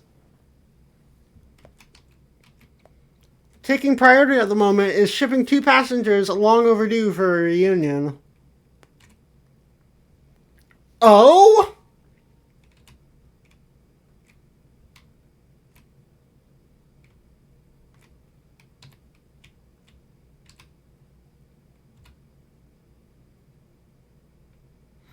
Wait. So the parents knew each other and they're central to the plot. Troll John. See, this is a case in point. What point? The point I was just making about the ultimate riddle, you blithering, petulant shithole. Okay, that's your cue to laugh because at me some more, I guess. Because you seem to really get off whenever I flame you. Humans are deranged. I must be getting closer to the conversations where you're trolling me harder. This is pretty exciting. I can't wait to see what you've got up your sleeve. You see what I mean? Fuck you about that. Anyway, you weren't making a point about the ultimate riddle, dude. Yes, I was, and I'm losing my train of thought, dipshit. Nope, we've never talked about it yet. Oh, hell, that's right. Damn it, I guess this is going to be confusing. Oh, you're just starting to figure that out now? See, I kind of painted myself into a corner. I started trolling you at the end, just before the rift, and then I jumped back a little, and now I guess I've become railroaded into working backward here. Unless I want to do some sort of jackass hopping around like the others. Oh my god, I know, you've told me like a million times. I have? Wow, I can't wait for all these amazing conversations to take place. It's going to be like that human vacation with the red chimney asshole up in here. You know, the one where a bunch of moany moonsuckers sing at a little pine tree, I think. Man, I've got to say, I'm a little disappointed by this masterful trolling you were bragging about. I was bragging? Why on earth would I bother with the sort of pedantic human horseshit? Maybe you should consider that as bragging to get your hopes up in the future, only to let you down, and thus troll you masterfully in that respect. Maybe, but that would be pretty weak too. Your brittle human calcium skull is what is weak. And if I were you, in the proximity of a blunt instrument, whatever. Holy shit, this is long.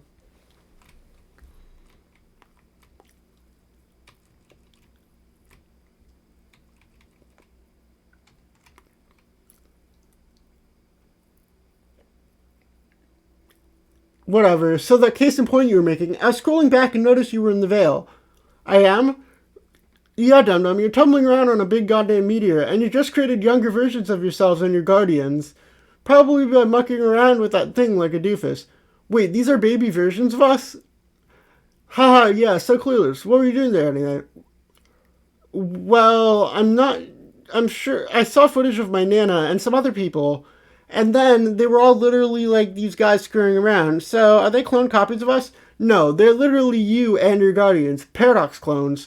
What do you mean, they're literally us? Do they go back in time? Yeah, obviously, great guest brain hero. But technically they aren't sent back in time because with respect to the medium, your universe's timeline is meaningless. Seriously, why would it give a crap about Earth's past or future, whatever? From its perspective, it's just a bunch of points to choose from. Just like your chronology is from our perspective. But I guess that's a bunch of semantics. With respect to your personal chronology, yeah, they go back in time. A paradox clone is, by definition, a correctly cloned duplicate that will inevitably go back in time and become the original target that was cloned. If it's a malformed clone, it's just a meaningless mutant that has no bearing on the stable loop whatsoever. I don't see any tentacles or extra eyeballs or warped bone bulges, so those gross little things, they are all you guys, waiting to go back to Earth and grow up and become the insipid little bunch of grub-fisted douchebags you're all now. And this was the point I was trying to make about the ultimate riddle. What is the riddle anyway?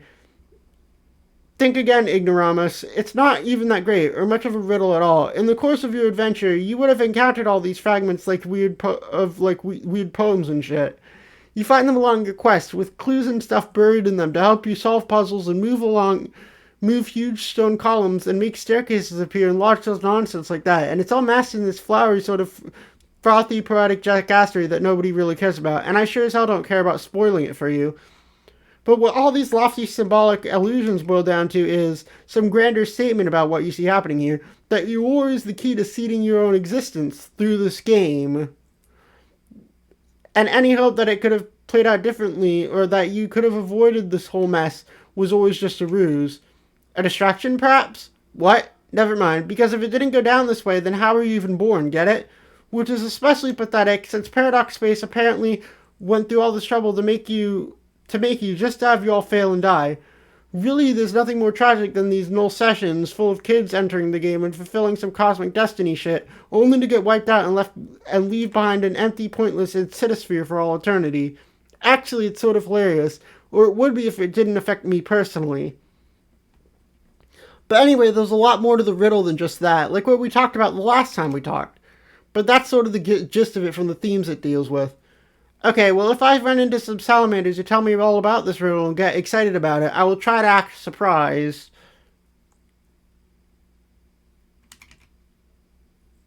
So this is the same kind of thing you went through, like with your own paradox clones and creating your own parents and stuff. Yeah, how did that work with 12 of you? It was really fucking complicated, and I'm not going to get into it. Our family structures are already way more complicated than yours without even getting spooky time slime involved. Basically, we have nothing in common whatsoever.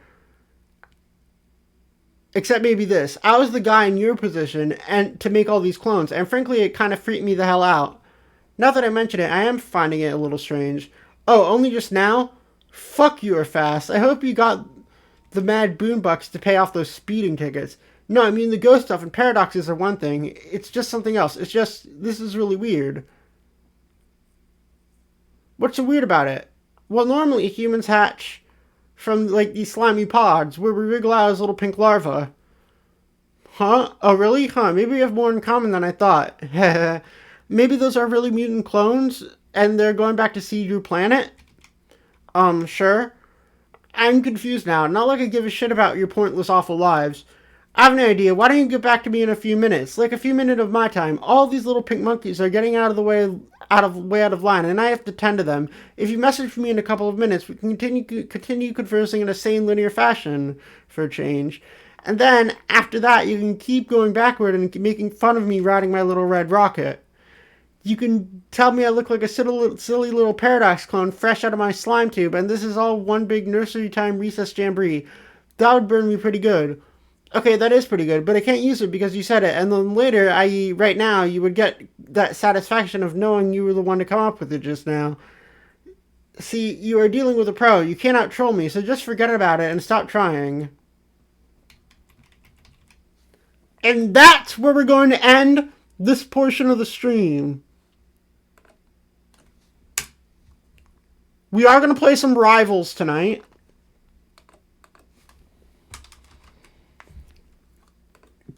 But, yeah.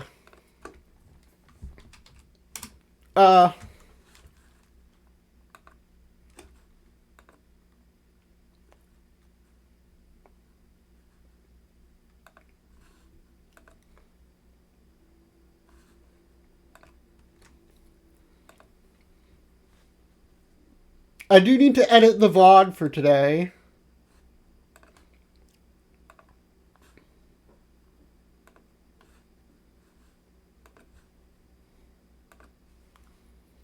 So I'm opening Homestuck.mp4.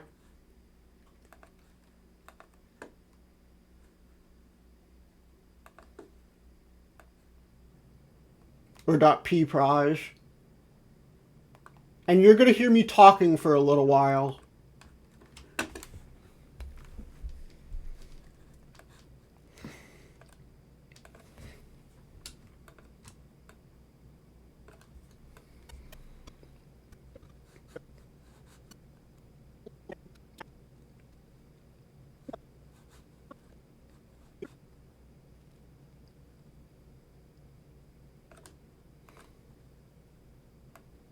And prototype the crow sprite to make Dave's sprite.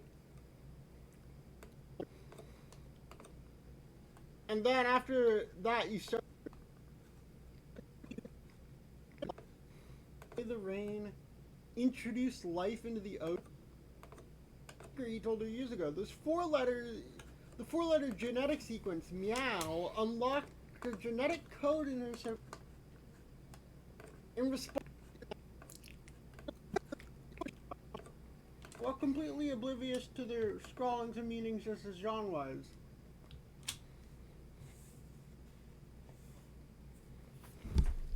So that's what happened in that cutscene. I did not understand a single thing that was happening. A lot more study. I photoshopped for myself with my cool horse painting. I didn't read any of that. Go do.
Oh shit, he killed the king. What is he up to? What?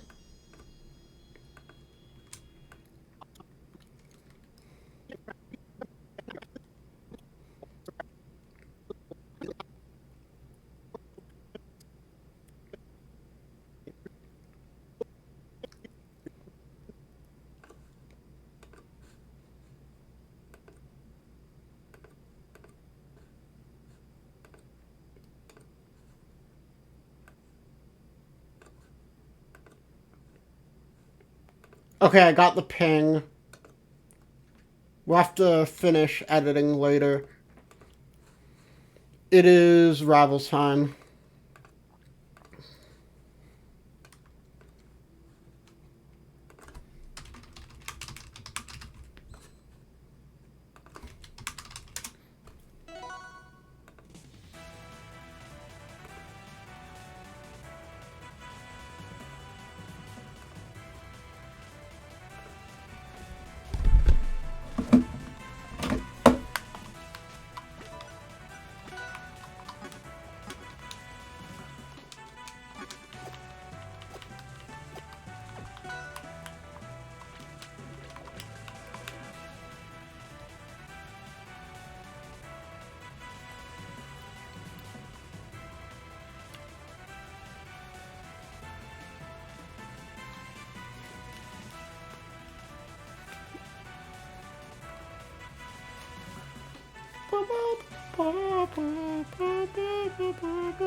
Okay, there we go.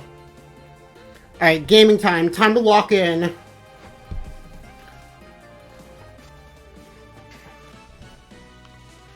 I'm gonna ban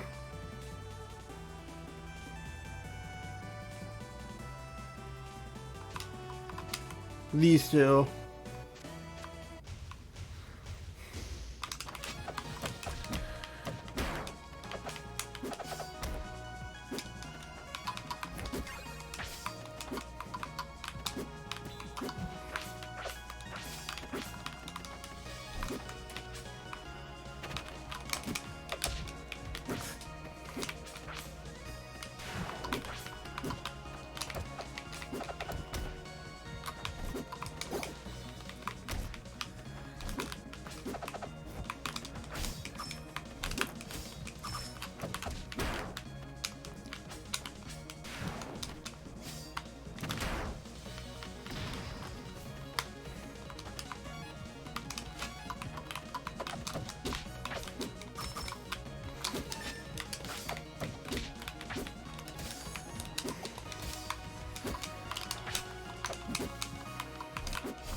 Okay.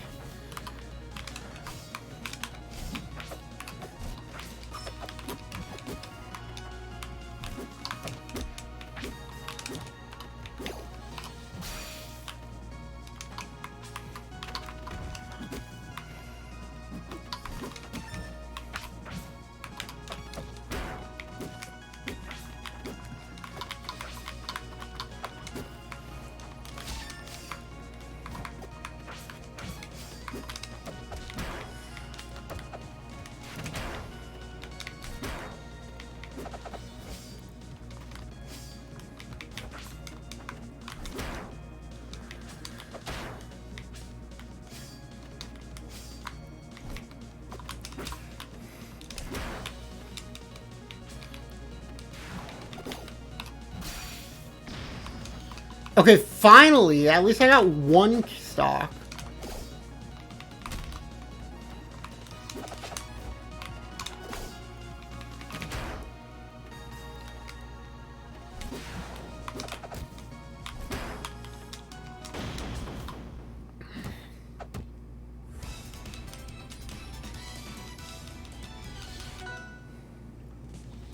Alright, fine. You want to taunt?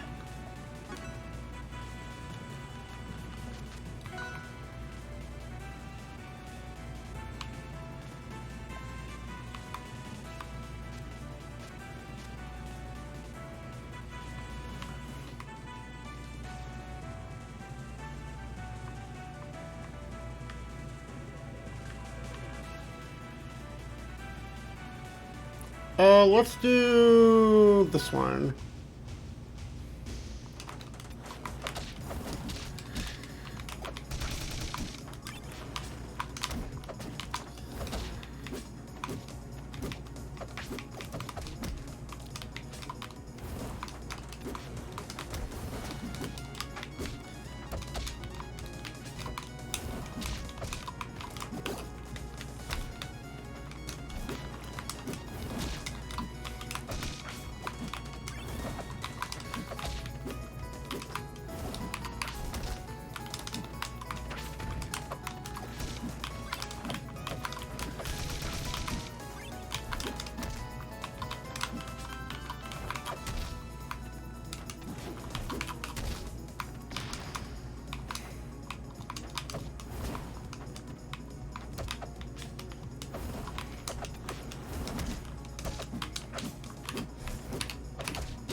Yeah, I'm super dead.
I fucking hate Butch Little Mac. Yeah, dead.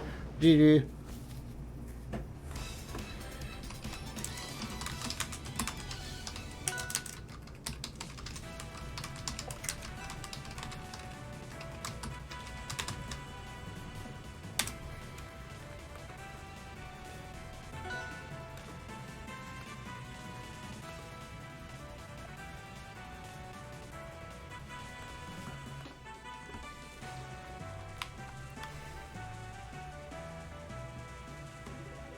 The year's 20XX. Everyone and their mother plays Kiku.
The year is 20XX. Everyone plays Kiku.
This is genuinely some 20XX shit.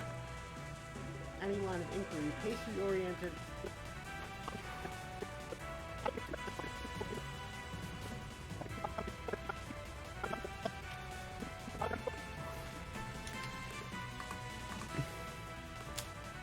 Do you want me to chew him out on it?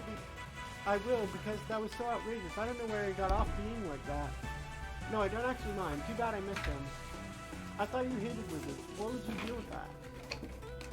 I like wizards. What I don't like is my mother's... Aren't you often distracted by music and puppets? Yeah?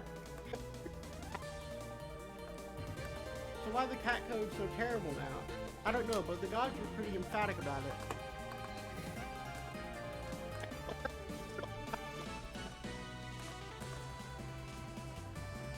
I'm doing some sort of spectacular fucking jackknife off the loop and getting a wink and a nod from Barack Obama. I'm coming upstairs.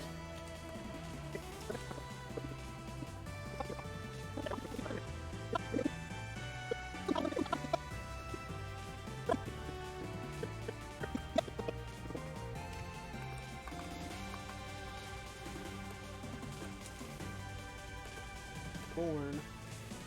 Oh, something's... Betty Crocker! I knew it! Betty Crocker was the villain the whole time! I knew it!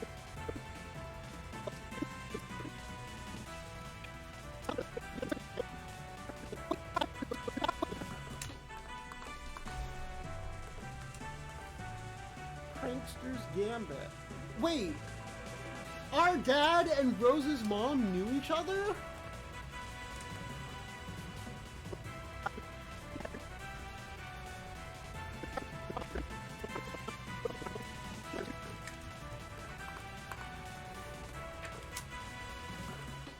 You created a Paradox Ghosting for another professional lady. The slide shows the final. No, we're creating clones of ourselves. There's one. I started trolling you at the end, just before the. Yeah, Dum-Dum, you're tumbling around on a big goddamn meteor, and you just created younger versions of yourselves and your guardians. Probably been mucking around with that thing like a doofus. Wait, these are baby versions of us? Haha, yeah, so...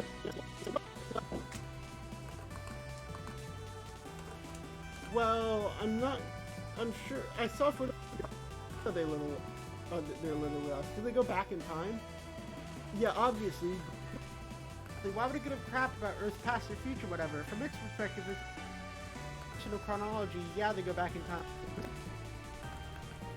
So those gross little things, they are all you guys. Waiting to go back to Earth and grow up and become the insipid little bunch of grub-fisted douchebags you're all now.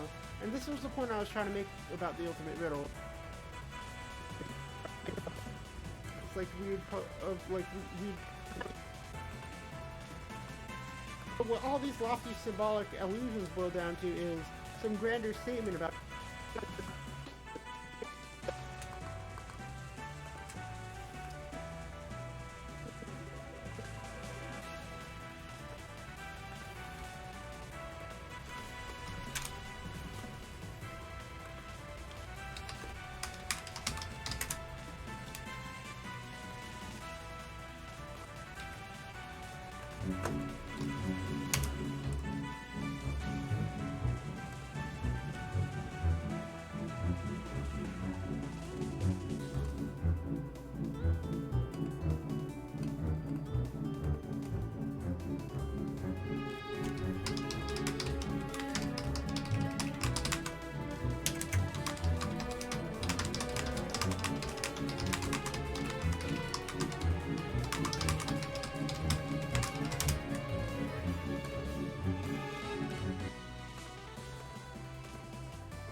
unlock the genetic code in your subconscious, which you would spend years scrawling on a wall, using those letters in place for the typically used GSAT letter. You always got the music turned up.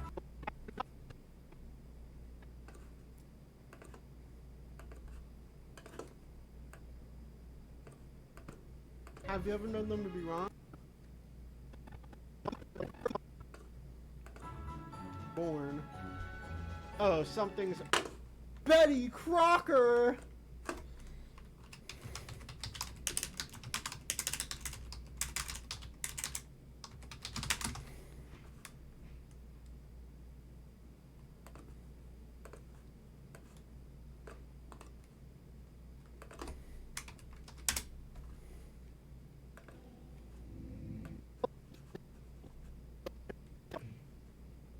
I don't see any tentacles or extra eyeballs or more bone bulges, so those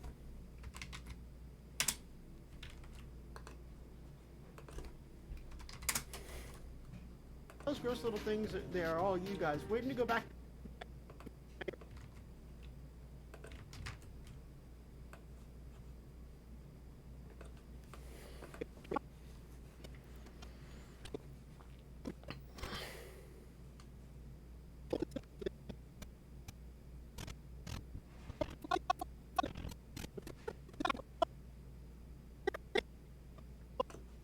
Like neutral ground for the kingdoms, like our planets.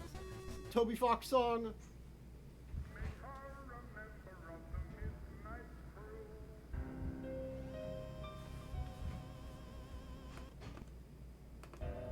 Oh, Jack is the evil king leader.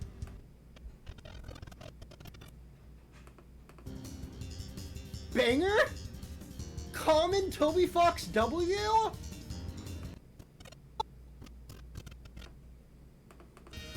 Common Toby Fox W?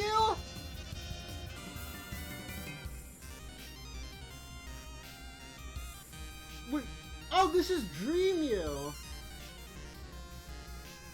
Meow.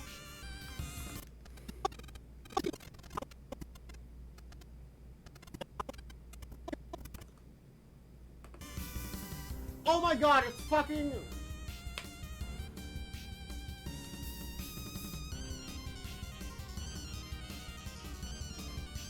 Bro? The fucking dog?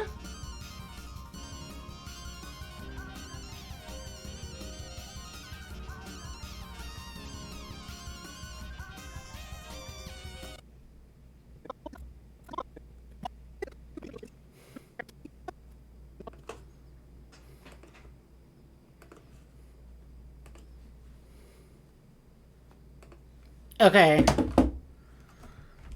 Now, while we wait for our next match,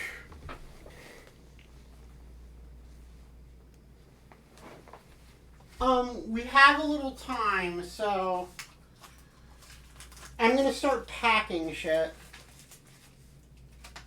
And by packing shit, I mean getting out these Tupperwares and taping them closed so that when I have to match it, so when I get in the car, I don't have to do that the day I get in the car and go home.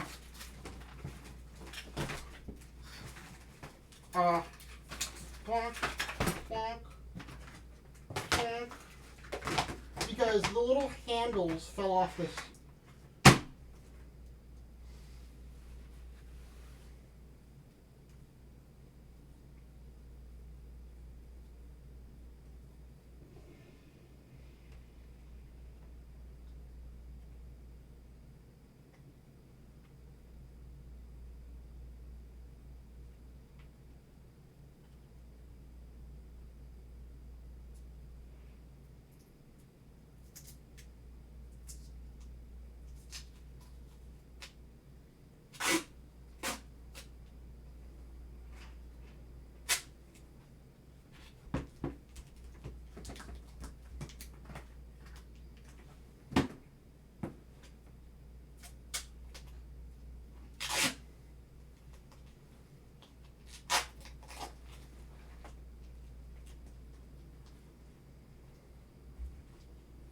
Become a member of the Midnight Crew.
one Tupperware down, and who fucking knows how many more to go.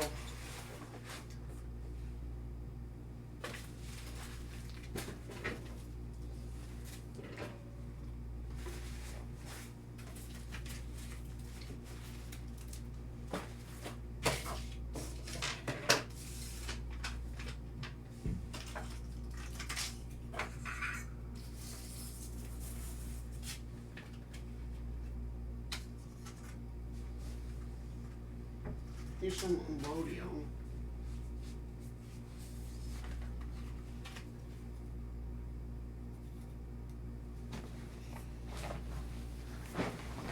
Mamma mia, Pia.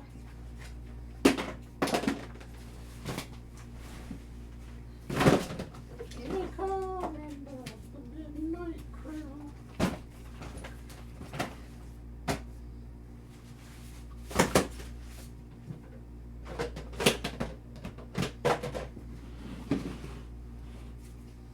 I can probably fit more things in here, but realistically, what do I need to fit in here? I'm not sure.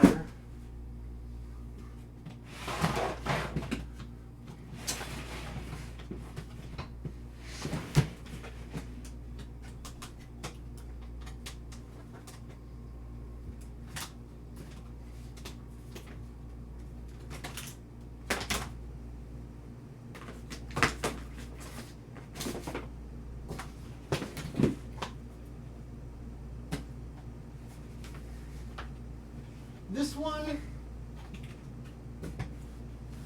is going to be tough, but I can make it work.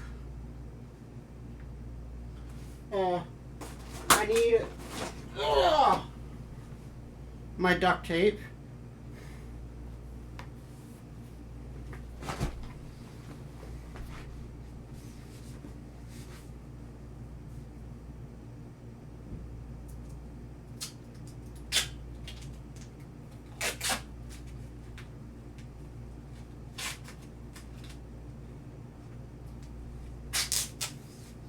Fuck, I tore it in half again.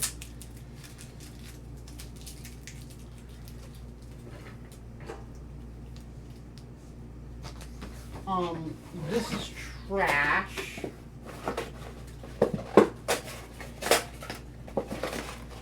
This is also trash.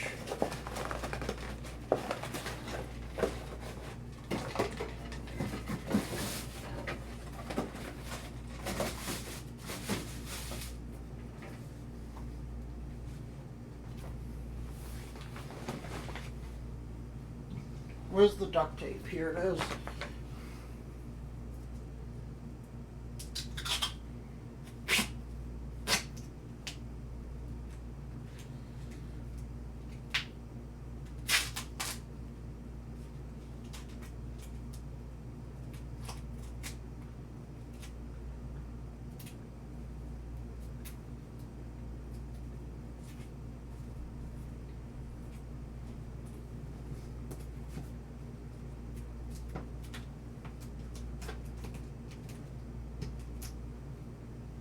This is probably going to take a double layer.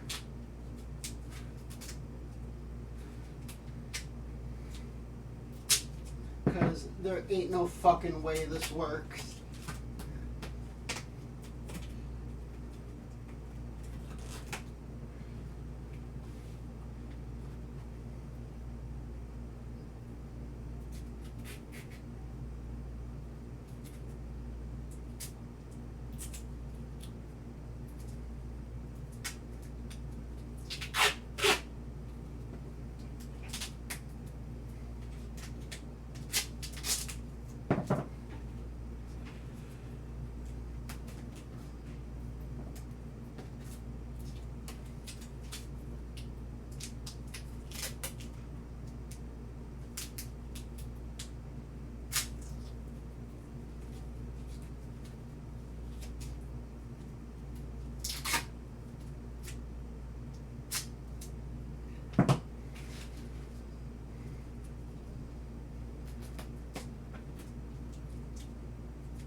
Okay, that's gonna have to be good enough.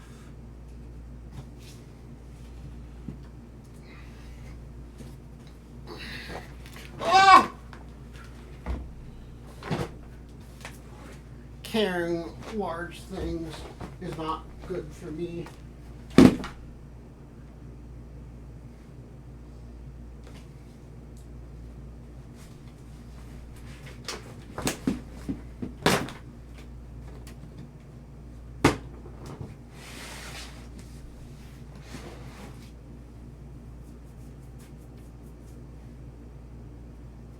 Actually, to be real, these can go back under my bed for now.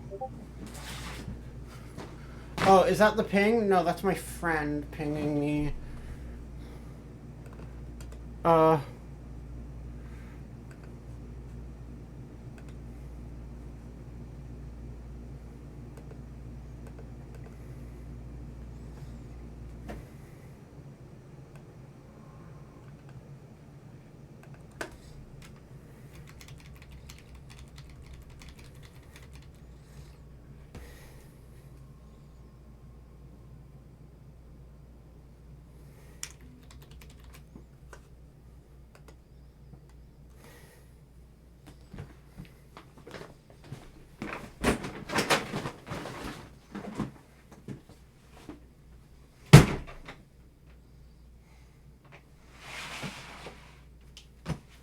Oh, we're also gonna have to clean under the bed. This sucks, dude.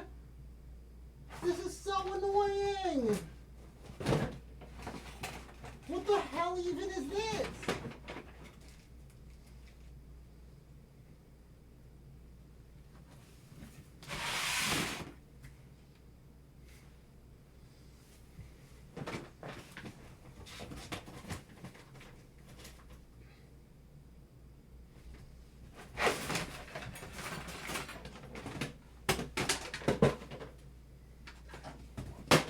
I found the lid to this Tupperware.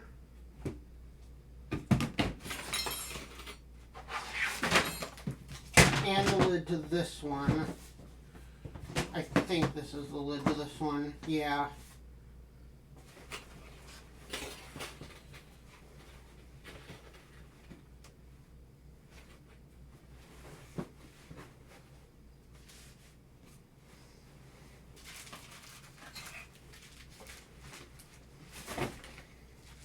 My room's a freaking mess right now.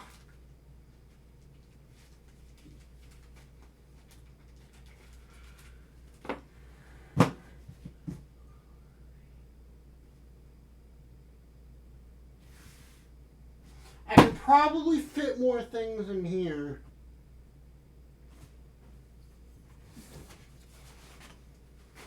Like, let's fit my swim trunks in there. Or no, actually I should put those with my clothes.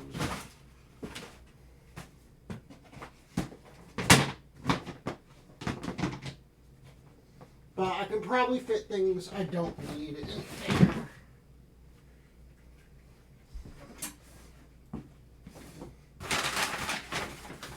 This,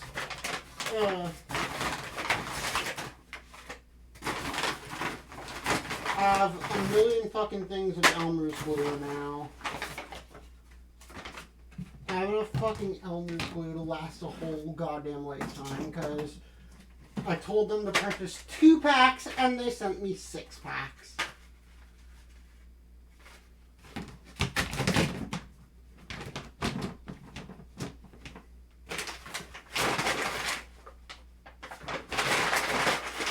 This can be thrown out.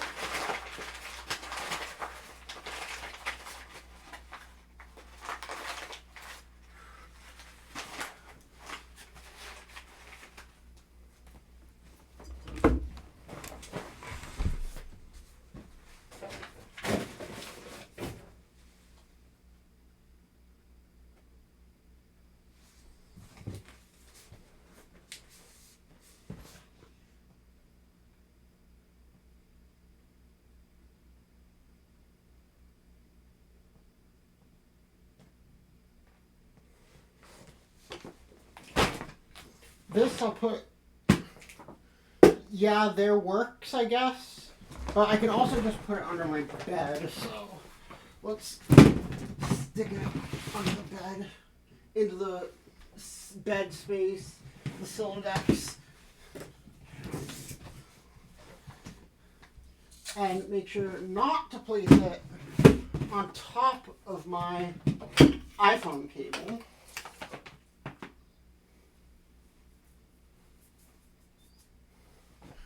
This is laundry.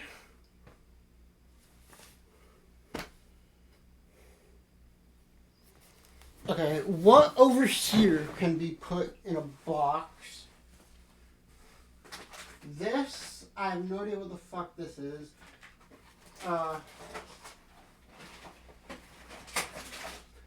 No, what the shit, dude? That sucks. That's so annoying. I don't like that. Now I gotta pick up all that shit.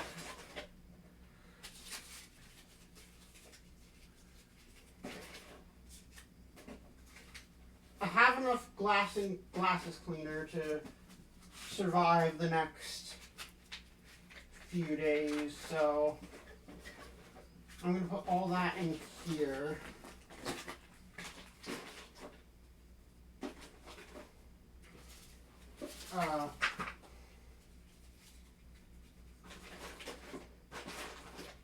This is trash, this is trash, this is trash. These can go in here. These are all trash.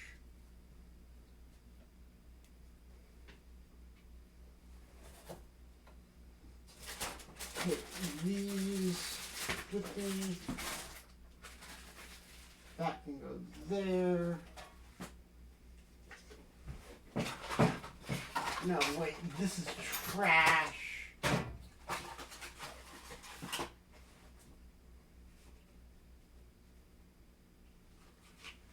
This is trash. This is trash. This is trash. And this is trash.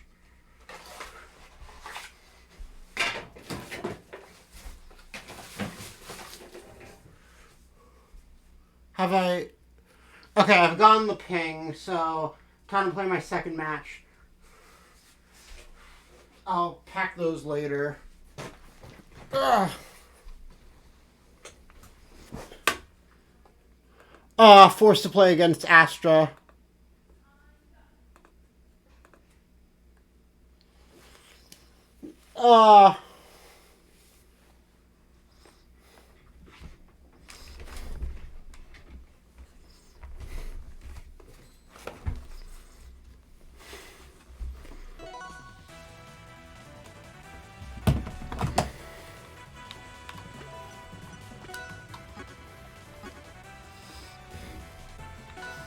I'm not even going to try and play either character because I lose both.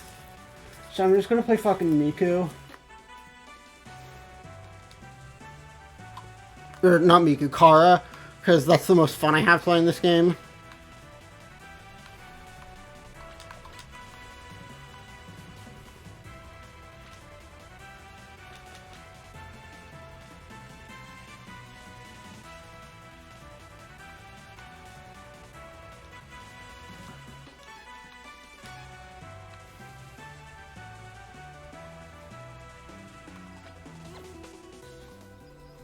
Do I not have a character?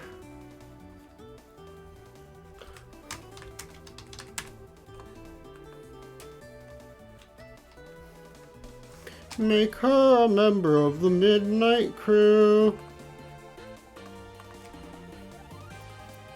Hatsune Miku.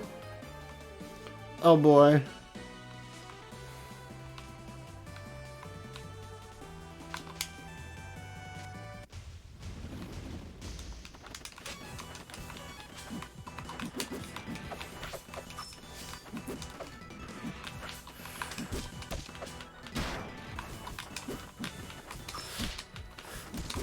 I think Kara straight up loses this.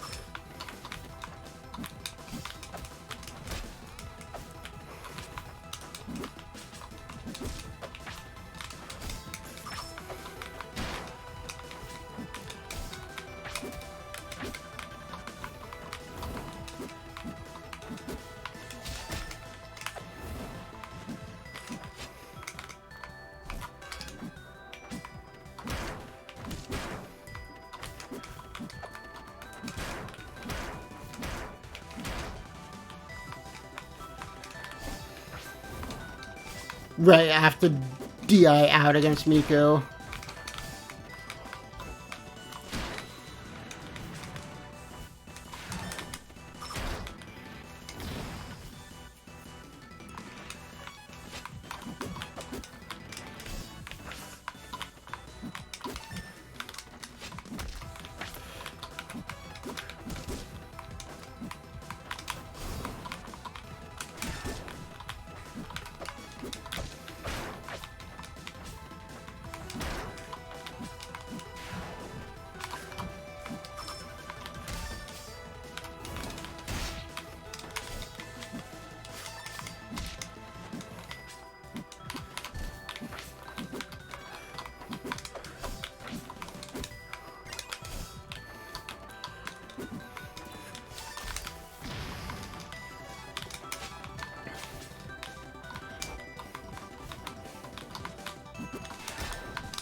Okay, that killed.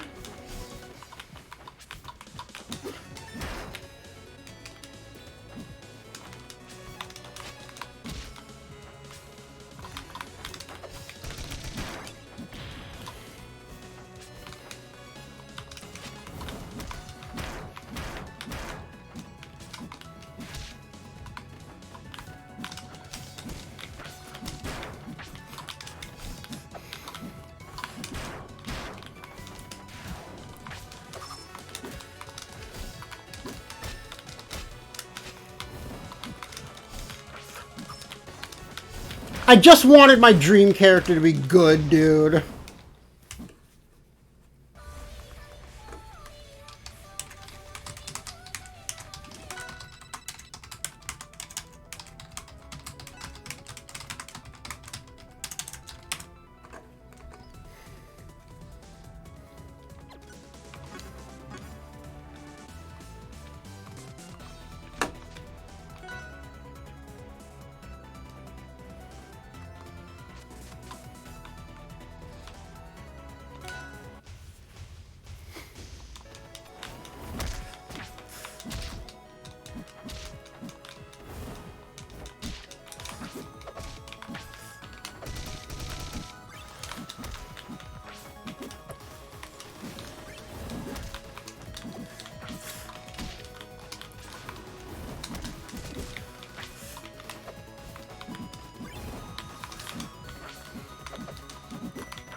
How am I at 90%?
I don't know why I even try, dude.